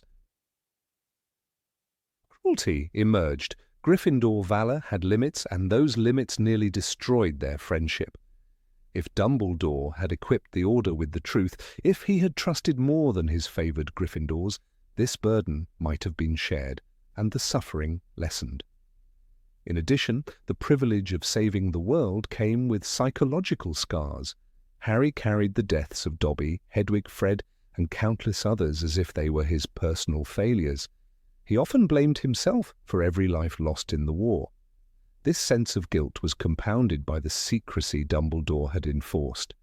Harry could not seek wisdom from McGonagall, guidance from Lupin, or comfort from the broader wizarding community. Instead, he was locked in the prison of Gryffindor destiny, the trusted hero who could not falter because Dumbledore had deemed it so. "I am not worried, Harry," Dumbledore had once said. "I am with you." But when Dumbledore was gone, Harry was with no one, carrying the weight of that favoritism until the final battle. Critics of Dumbledore's choices point to the irony that his trust in Harry mirrored his neglect of others. Severus Snape, bound by resentment and loyalty, was kept at the fringes of the plan, despite his skill and knowledge of the dark arts. Other houses at Hogwarts, particularly Ravenclaw, were treated as spectators to a game already decided. Even when a Horcrux was hidden within Rowena Ravenclaw's lost diadem, it was Luna Lovegood, another Gryffindor ally, who led Harry to it. Knowledge, wisdom, and resourcefulness played a role, but Dumbledore's structure ensured that Gryffindor bravery remained the banner of hope. The lopsided nature of this trust can be further illustrated by looking at the final confrontation. In the Battle of Hogwarts, it was Harry who walked into the Forbidden Forest, armed with the Resurrection Stone, ready to sacrifice himself. While sacrifice is noble, one cannot ignore the chilling fact. Dumbledore's favoritism had set Harry on this path long before the war began. He groomed him for martyrdom, while the rest of the wizarding world waited in ignorance. Gryffindor courage was not just celebrated, it was demanded, even at the cost of a young man's life. The injustice here lies not only in the favoritism itself, but in the narrative it created. Harry, Ron, and Hermione are celebrated as heroes, and rightly so, but their heroism was not entirely their choice. It was framed as destiny, but it was in reality Dumbledore's decision to privilege Gryffindor daring above all. The narrative of the boy who lived masks the reality of the boy who was chosen by Dumbledore, the headmaster who decided that the fate of the world would rest in the hands of students rather than seasoned warriors. Some defenders argue that secrecy was essential, that the fewer who knew about the Horcruxes, the safer the mission. Yet secrecy is not the same as exclusivity. Dumbledore could have entrusted the information to a select group of adults in the Order, spreading both responsibility and risk. By giving Harry the sole torch to carry, he ensured that the entire future of the magical world balanced on Gryffindor's flame, a flame that flickered more than once in despair. This was not inevitable. It was engineered. Looking back, the favoritism becomes a paradox. On one hand, Dumbledore's trust empowered Harry to grow, to lead, and ultimately to triumph. On the other, it endangered him unnecessarily, silenced alternative strategies, and imposed a Gryffindor-centric narrative of salvation. The injustice lies in how the privilege of trust doubled as a curse. Harry did save the world, but he did so because he had no other option. The mission had been crafted to leave no room for anyone else. And so, the story of Harry Potter reveals an uncomfortable truth about Dumbledore's leadership. His favoritism toward Gryffindor did not merely affect school competitions or the awarding of house cups. It shaped the destiny of the wizarding world, elevating Gryffindor bravery into the only acceptable virtue.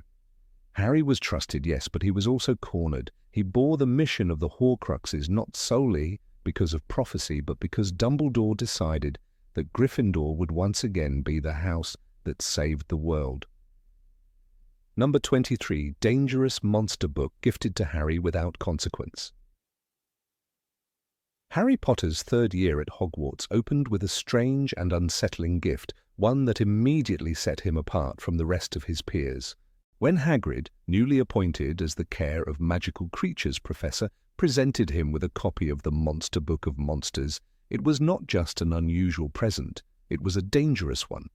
Bound in thick leather and covered in snapping jaws, the book was less a textbook and more a hazard waiting to happen. Any reasonable school, especially one like Hogwarts where safety was constantly under scrutiny, would have confiscated such an item instantly. Yet Harry was allowed to keep it, not merely as a student, but almost as a favourite of the headmaster, Albus Dumbledore. This was not the first nor the last time the Gryffindor hero was treated differently, but here the favouritism was laid bare in a way that could not be ignored. The book itself was infamous for its violent behaviour. Students who dared to open their packages that year were immediately forced into a battle with flapping pages and snapping teeth. The text describes how Harry had to wrestle the book into submission. He pulled his bed sheets from under it and threw them over the book, hoping to trap it, but it scuttled wildly, biting at the fabric. For a boy who had already faced trolls, basilisks, and dementors, perhaps this seemed like just another challenge. But it is crucial to understand that Hogwarts was filled with 11 to 13-year-olds, many of whom had never held a wand. Before their first day of school, for them such a book was not quirky but outright hazardous. The fact that Harry was allowed, even encouraged, to treat this as normal highlights the double standard at work.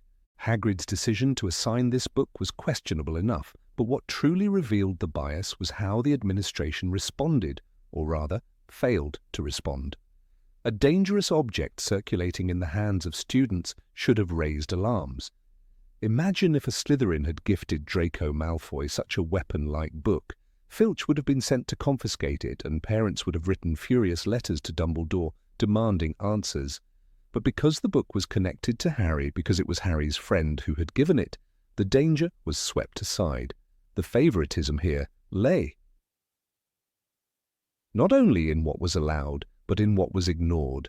The justification always seemed to be Harry's special circumstances. Dumbledore often appeared to think that Harry needed allowances because of his difficult life with the Dursleys or his unique destiny tied to Voldemort. But this reasoning overlooks the core issue. A headmaster's duty is to safeguard all students equally. By permitting Harry to continue using the book, Dumbledore implicitly told the school that exceptions would always be made for Gryffindor's golden boy. The favouritism was not whispered. It was institutional, visible in the rules that bent only for him. The message was clear: Harry Potter was allowed to live outside the normal boundaries. Even Hermione Granger, meticulous and rule-abiding, was forced to accept the book as a legitimate text. She, who had nearly fainted at the thought of being expelled in her first year, now calmly tucked this snapping, clawing object into her bag as though it were part of ordinary education. The authority of the school made it so. Dumbledore's silence on the matter, his choice not to intervene, legitimized the absurdity. Students might whisper that the headmaster's indulgence was harmless, but in truth it eroded the consistency of discipline at Hogwarts. One student's dangerous gift became a tolerated symbol of Gryffindor exception. The danger was not theoretical. The book could and did cause harm. The very design of the Monster Book of Monsters required students to stroke its spine, to calm it, a detail Harry discovered by accident. The text describes how Harry managed to grasp the book firmly by the spine, which calmed it down instantly. This meant that unless a student happened upon the trick, the book remained violent. How many hands were bitten, how many robes torn before this lesson was widely understood. Would such negligence have been excused if it were Neville Longbottom at the centre instead of Harry? Or would the staff have stepped in to protect a less celebrated child?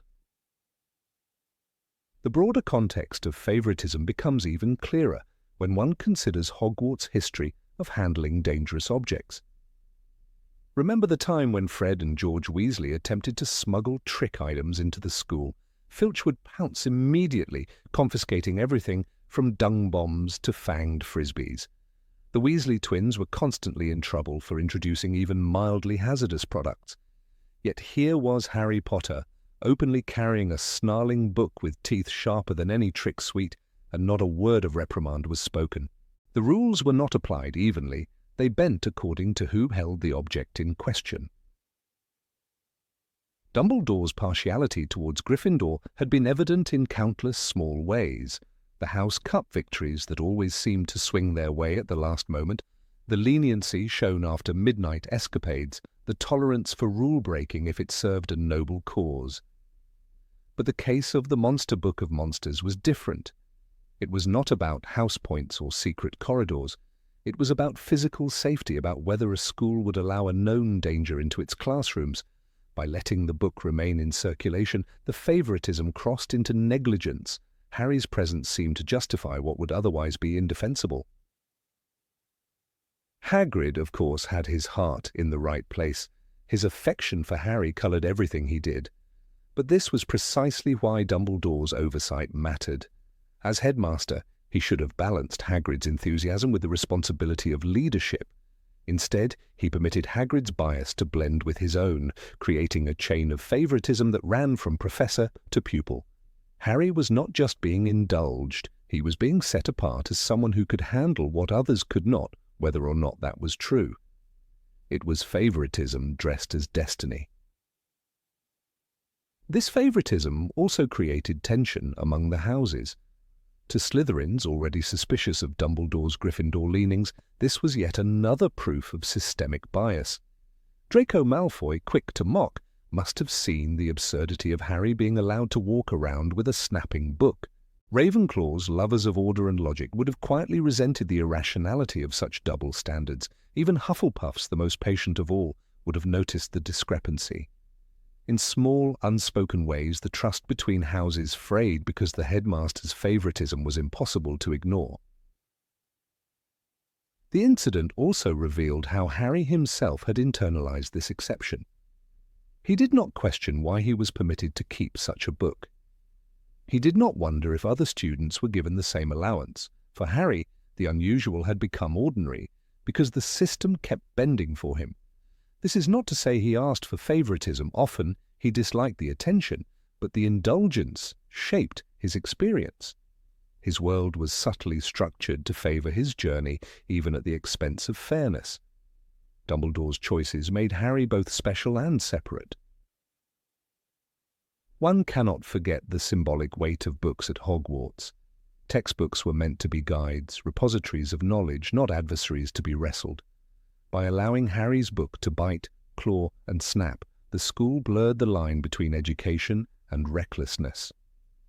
It became a metaphor for Gryffindor privilege itself, dangerous, chaotic, but somehow permitted because it belonged to Harry Potter.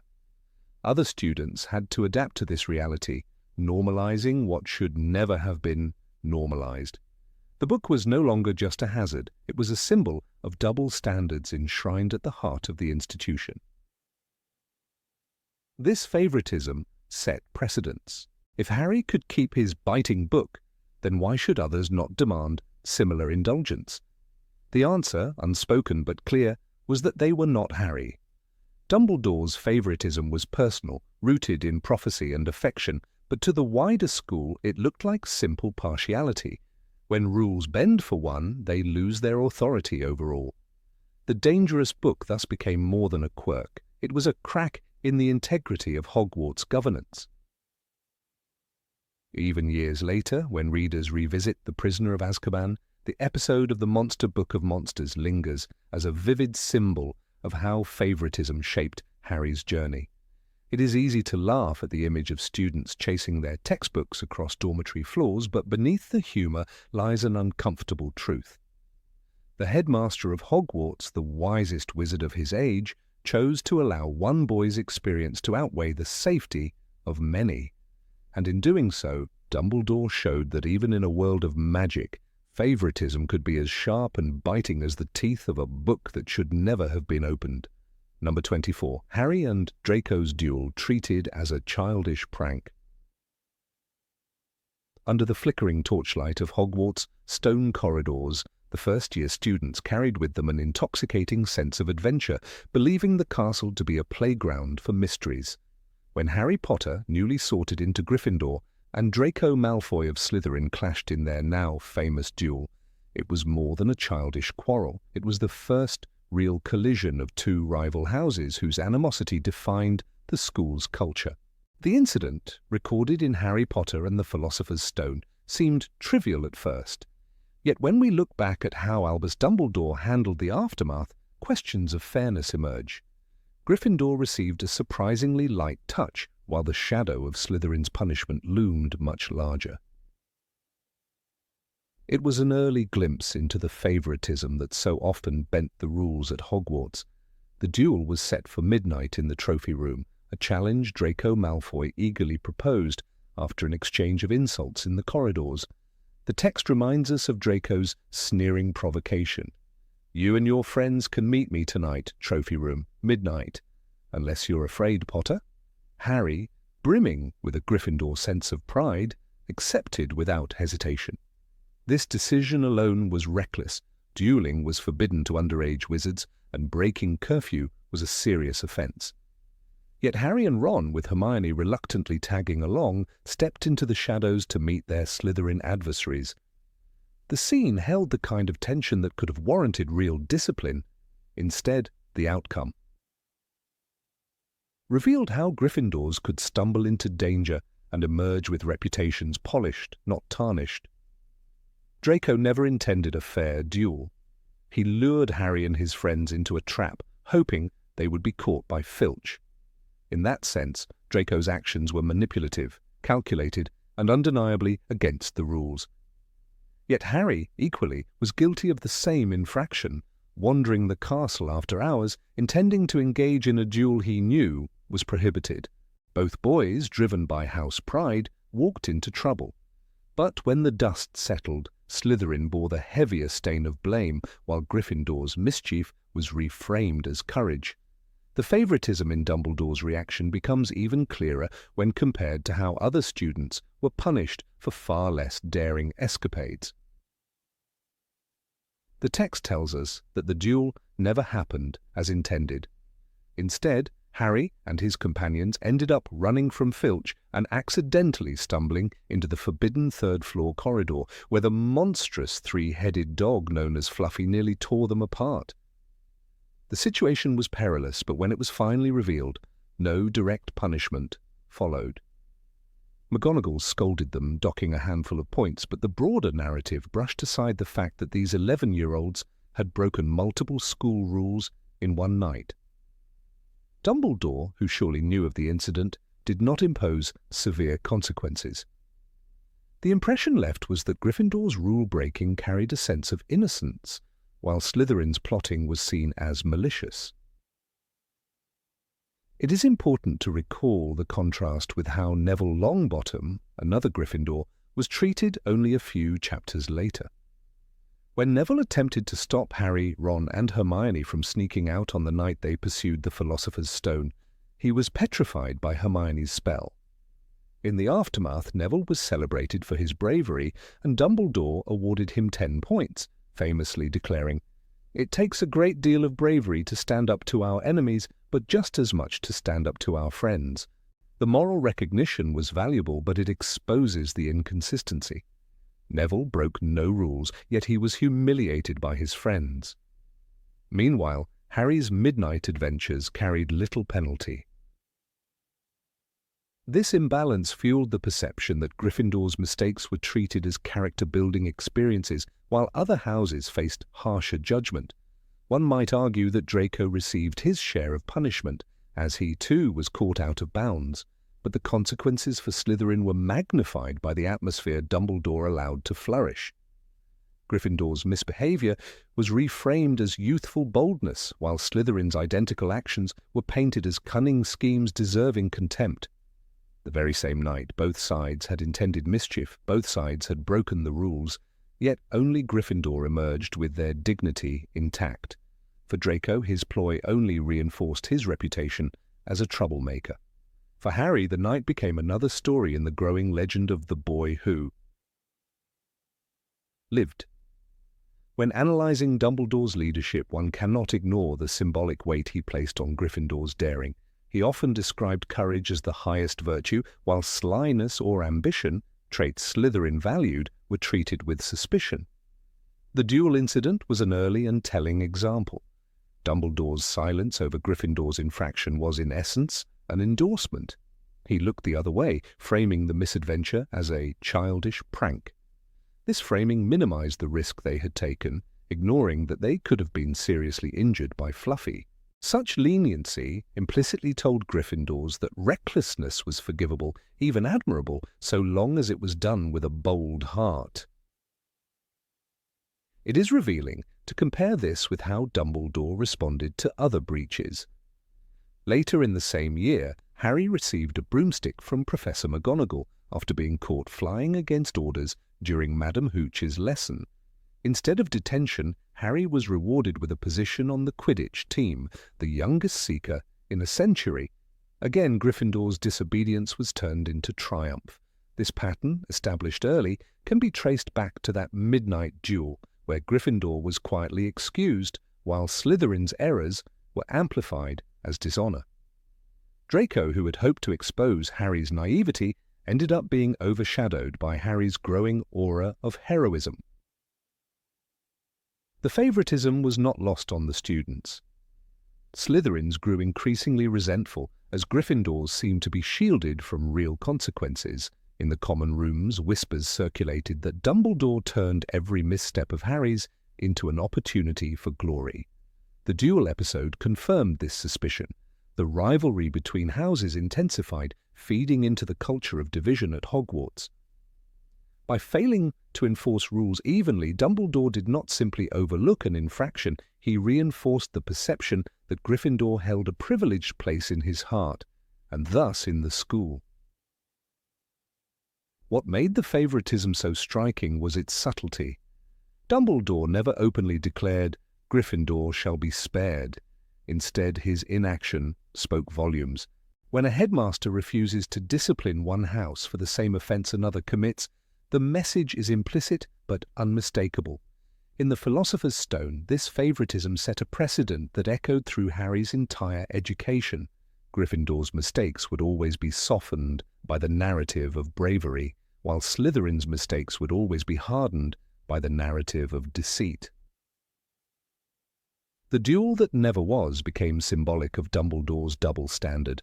Harry should have faced detention alongside Draco. After all, both conspired to break rules. Instead, the incident was brushed aside as childish. Readers often recall how, later in the series, Dumbledore punished Gryffindors reluctantly, and when he did, it was usually softened with encouragement. The seeds of that bias were planted on the night when Gryffindor and Slytherin clashed in the trophy room. The favoritism was not an isolated case, but a thread that ran throughout the series, shaping the dynamics of the houses. By treating Gryffindor's mischief as innocent adventure, Dumbledore contributed to Harry's mythic image. Every scrape with the rules became part of a narrative that painted him as courageous rather than careless. This protected Harry from the kind of disciplinary scars that might have humbled him. For Draco, however, the same incident reinforced his role as antagonist, cementing him as the scheming foil. The imbalance between their consequences was stark. One was shielded by leniency, the other was condemned by perception. Even Hermione's role in the incident underscores the unfairness. She had tried to prevent Harry from attending the duel, pointing out that it was a clear violation of school rules. Yet when she reluctantly joined and was caught wandering, her transgression too was softened by association. Hermione, normally the rule-abider, was not branded reckless. She was forgiven, swept into the Gryffindor glow. It was a moment that revealed how affiliation with Harry and his house could shield even the most cautious student from real reproach. In the end, the midnight duel between Harry and Draco was never truly about magic or wands. It was about the way the school's headmaster shaped narratives. Dumbledore, through indulgence, elevated Gryffindor's recklessness into legend while letting Slytherin sink into infamy. The favoritism was not written in punishments handed down, but in punishments withheld. It was not declared openly, but woven quietly into the culture of Hogwarts, leaving behind the question that still lingers among readers. Was justice ever truly blind at that ancient castle of magic? Number 25. Harry sneaking into Hogsmeade with no real punishment. Harry Potter's third year at Hogwarts carried with it a certain shadow, and not just the looming threat of Sirius Black. Buried inside the rhythm of the school's rules was a smaller but telling case of favoritism, one that demonstrated how Albus Dumbledore, for all his wisdom and neutrality, could lean toward his beloved Gryffindors. The matter revolved around Hogsmeade, that village of butterbeer, joke shops, and the tempting sweetness of freedom.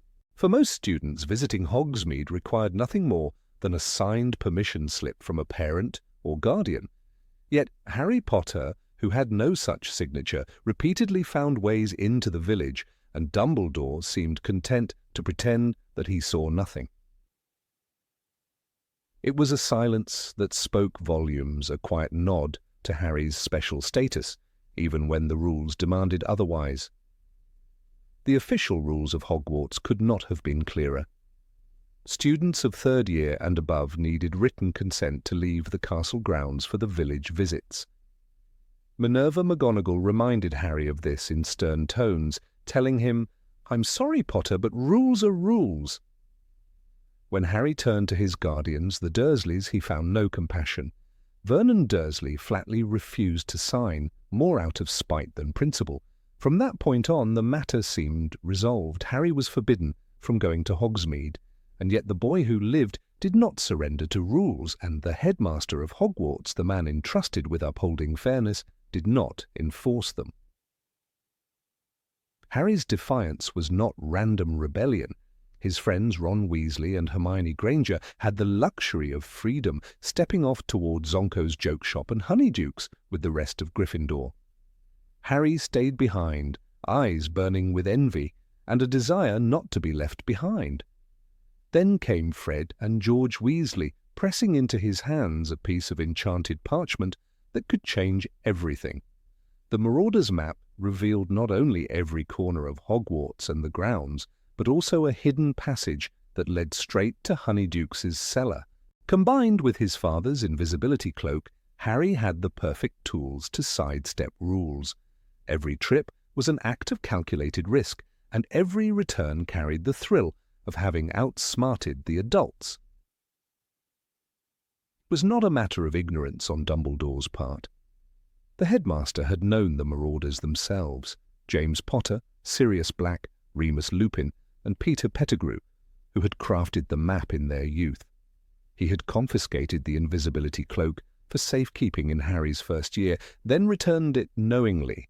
He was also the one who explained to Harry later, in hushed tones, how powerful the cloak really was. To suggest he did not suspect Harry of using these tools in his third year is to deny the clear pattern of indulgence that characterized his treatment of Harry. The same man who could notice a first year sneaking around the library at midnight suddenly overlooked the repeated vanishing of one of the most famous students under his care. Harry himself recalled the sense of mischief and liberation, moving undetected while teachers patrolled. In Prisoner of Azkaban, Rowling describes his secret walk through the snowy lanes of Hogsmeade, his face glowing in the cold air as he breathed in freedom. The narrative itself acknowledges his rule-breaking, but coats it in romance. Harry had never seen anything like Hogsmeade in his life. The text reads, giving the impression of a magical rite fulfilled rather than a boundary crossed. It was not so much a crime as a privilege granted to him by fate, with Dumbledore silently supporting it from afar. Other students, denied permission slips for various reasons, would never have been given the same chance. The favoritism becomes clearer when contrasted with the treatment of students from other houses. Imagine a Slytherin attempting the same trick, sneaking into Hogsmeade through hidden tunnels. Would Dumbledore have remained silent if Draco Malfoy was found vanishing regularly from the castle grounds? Would a Hufflepuff without a permission slip have received the same invisible blessing from the headmaster? The double standard is obvious. Harry's case was never simply a boy with clever tools. It was a boy whose disobedience was quietly condoned because he was Gryffindor's golden child. Even the teachers played their part in reinforcing the indulgence. Remus Lupin, who recognized the Marauder's map and knew better than anyone what it meant, did not expose Harry's excursions. His words later, "I don't think anyone else has managed to enter Hogsmeade without a slip," carry admiration rather than condemnation. Severus Snape, in contrast, sensed what was happening and pressed Harry hard on his wanderings, but his suspicions were dismissed as bias. Once again, the narrative shielded Harry, and by extension Gryffindor, from accountability.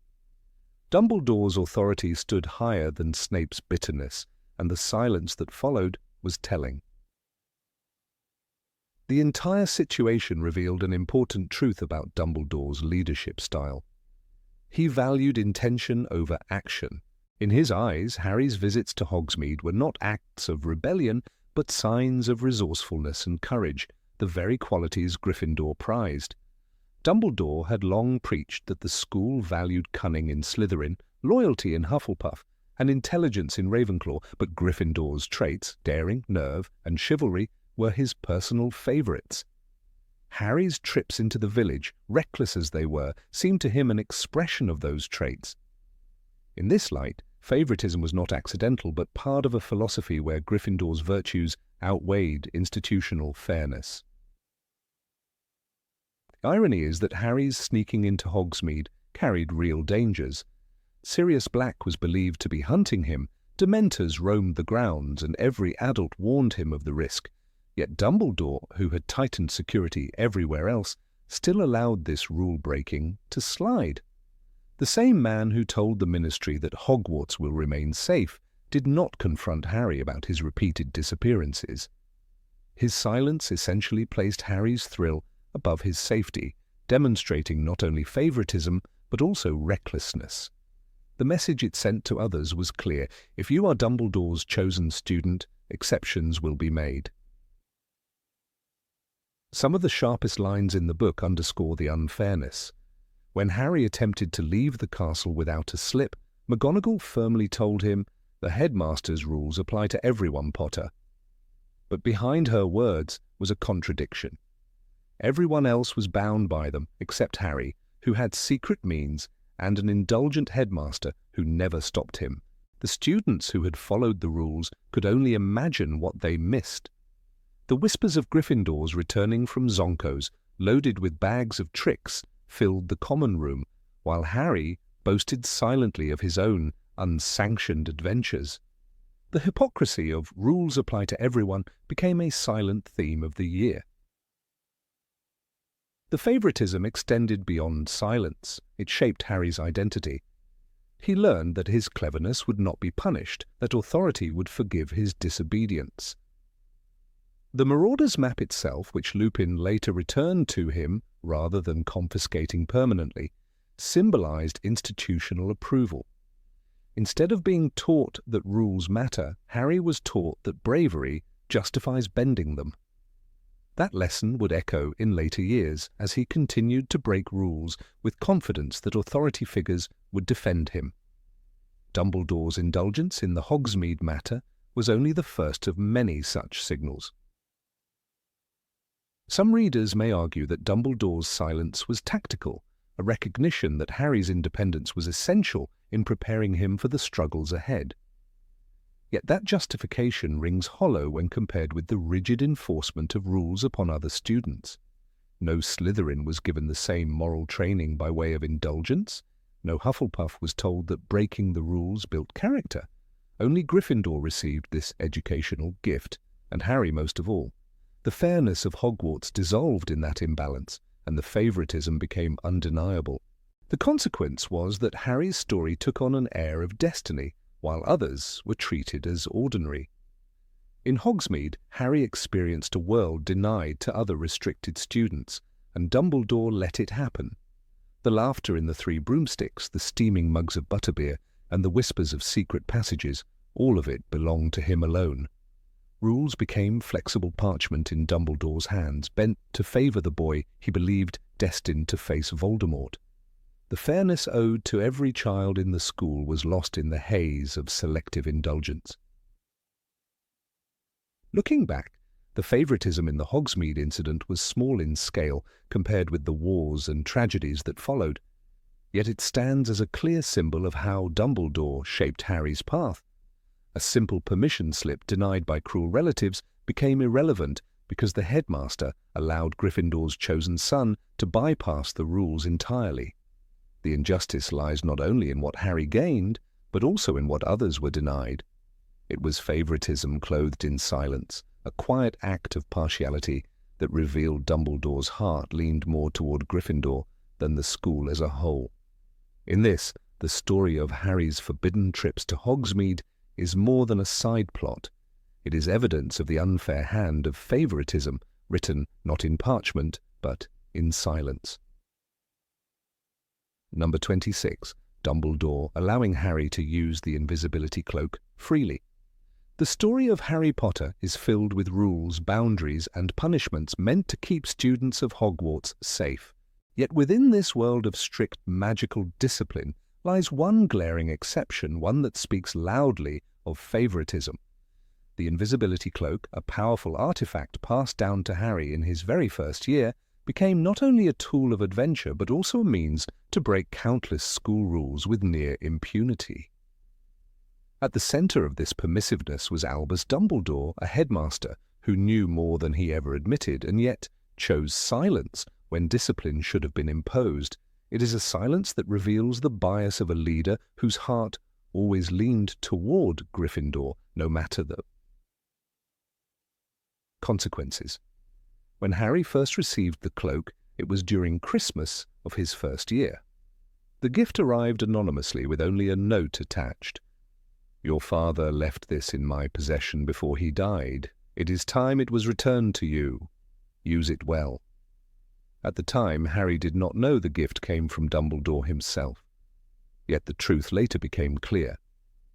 Here, in the very act of giving, the headmaster armed an 11-year-old boy with an artifact of immense magical weight. The cloak was one of the Deathly Hallows, a relic of legend and far beyond the level of responsibility that could be expected of a child. Still, Dumbledore trusted Harry, or perhaps used Harry, and offered no warning about what dangers the boy might encounter with it. The result of this gift was a pattern of defiance that began almost immediately. On his very first night exploring with the cloak, Harry slipped into the restricted section of the library, an area forbidden to any student without written permission. It was here that he nearly awoke the horrors of a screaming book. The book screamed. It screamed loudly, horribly, and Harry stumbled backward and knocked over his lamp, which went out at once. The event could have alerted professors, endangered students, and caused chaos, yet Harry was able to escape, his cloak shielding him from punishment. The headmaster surely knew who was responsible. He knew far more than he ever revealed, but he chose not to act. The favoritism becomes more obvious when compared to how other students were treated. Consider Draco Malfoy, who was caught wandering after curfew without any such magical cover. He was punished, given detention, and his house docked points. The rules at Hogwarts were clear. The castle had curfews, patrolling professors, and consequences for wandering at night. Yet Harry, with his cloak, repeatedly broke these same rules and was spared. The difference was not ignorance on the part of staff, but the protection of Dumbledore's silence. No one dared challenge the boy who carried the headmaster's secret gift. By second year, the cloak had already become an extension of Harry himself, used whenever curiosity or impulse demanded. When the Chamber of Secrets first terrified the school, Harry and Ron used the cloak to sneak into the hospital wing, to overhear conversations, and to slip through corridors unobserved. These were not minor infractions, they were direct violations of rules that every other student was bound by. One might argue necessity, that Harry sought truth to protect others. Yet such reasoning does not excuse the lack of restraint. Even Hermione, usually the voice of rule-abiding reason, joined in without fear of real consequence. The cloak created a parallel reality, one where Gryffindor students could do what others could not. The most telling example came during the events of the third year, when Harry used the cloak to visit Hogsmeade despite being forbidden by law to go there without a signed permission slip. Countless times he walked through the secret passage beneath the one-eyed witch, shielded by the cloak, and roamed the village. Harry crept back under the cloak and down the passageway to Honeyduke's. The text records, his defiance blatant. Any other student caught sneaking into the village would have faced suspension, if not expulsion. Yet Harry's adventures went unnoticed. Did Dumbledore truly not know? The man who claimed to see more than he should, who admitted later to always keeping watch over Harry, surely understood what was happening. His decision to ignore the breaches cannot be seen as anything but favoritism. Even more dangerous was the Triwizard Tournament in Harry's fourth year. Though the cloak played a smaller role here, its presence remained crucial. Harry carried it into the maze, hiding when necessary, avoiding dangers unseen. Dumbledore's silence grew louder with each passing year, for by this point the headmaster could no longer claim ignorance. He had entrusted the cloak to Harry, had seen him use it, and had chosen to never once caution him or limit his access. By contrast, other magical items, such as dangerous books or cursed objects, were quickly locked away or confiscated when discovered. Only Harry's cloak remained untouchable. Perhaps the most chilling evidence of favoritism comes in the fifth year, under Dolores Umbridge's iron rule.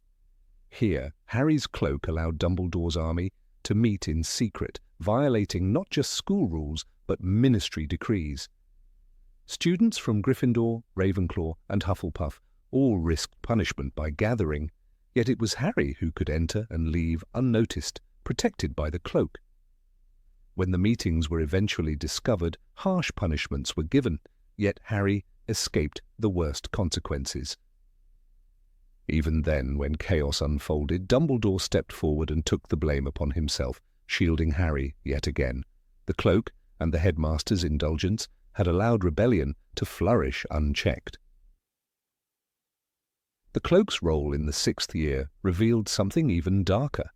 Harry used it to stalk Draco Malfoy, to eavesdrop, and to spy on Snape. These were not childish games or accidental infractions, but deliberate acts of surveillance. He pulled the invisibility cloak tightly around himself and crept after Malfoy. The narrative recounts. The ethics of such spying are questionable, yet Dumbledore never intervened, never warned Harry that his actions crossed lines of privacy and morality. Instead, the cloak remained a weapon of favoritism, always in Gryffindor's hands, never challenged, never removed. One must consider the broader consequences of Dumbledore's silence. By allowing Harry to keep the cloak, he set a precedent that rules were flexible for certain students. Gryffindor, the house already known for bravery and recklessness, gained a tool that encouraged further risk-taking. This imbalance eroded the sense of fairness among the houses. Slytherins, often punished for ambition, saw Gryffindors rewarded for recklessness. Hufflepuffs, who valued loyalty, saw that loyalty meant little compared to daring under Dumbledore's watchful eye. Even Ravenclaws, who pursued knowledge, could not understand why knowledge-seeking outside curfew cost them points, while Harry's ventures earned him admiration. Dumbledore's favoritism extended beyond the cloak itself. When Harry faced danger, the headmaster often arrived just in time, as though aware of every transgression. In Philosopher's Stone, Dumbledore's timely return to the castle allowed him to save Harry from Voldemort's possession. In Chamber of Secrets, his quiet support ensured Harry was never punished for the basilisk's death. Each time, the cloak had enabled Harry's movement, and each time Dumbledore acted as though destiny had arranged it all. But destiny is a fragile mask for favoritism, and one wonders whether Dumbledore's guiding hand was less about fate and more about indulgence.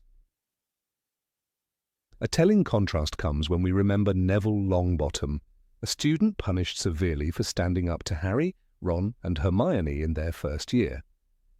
Neville tried to prevent them from sneaking out at night, insisting, "You can't go out, you'll be caught again. Gryffindor will be in even more trouble." For his loyalty to rules, he was petrified by Hermione and left behind, later punished by losing points. Meanwhile, Harry roamed free with the cloak. Neville's punishment highlights the double standard. Adherence to rules earned scolding, while breaking them under the cloak earned silent approval.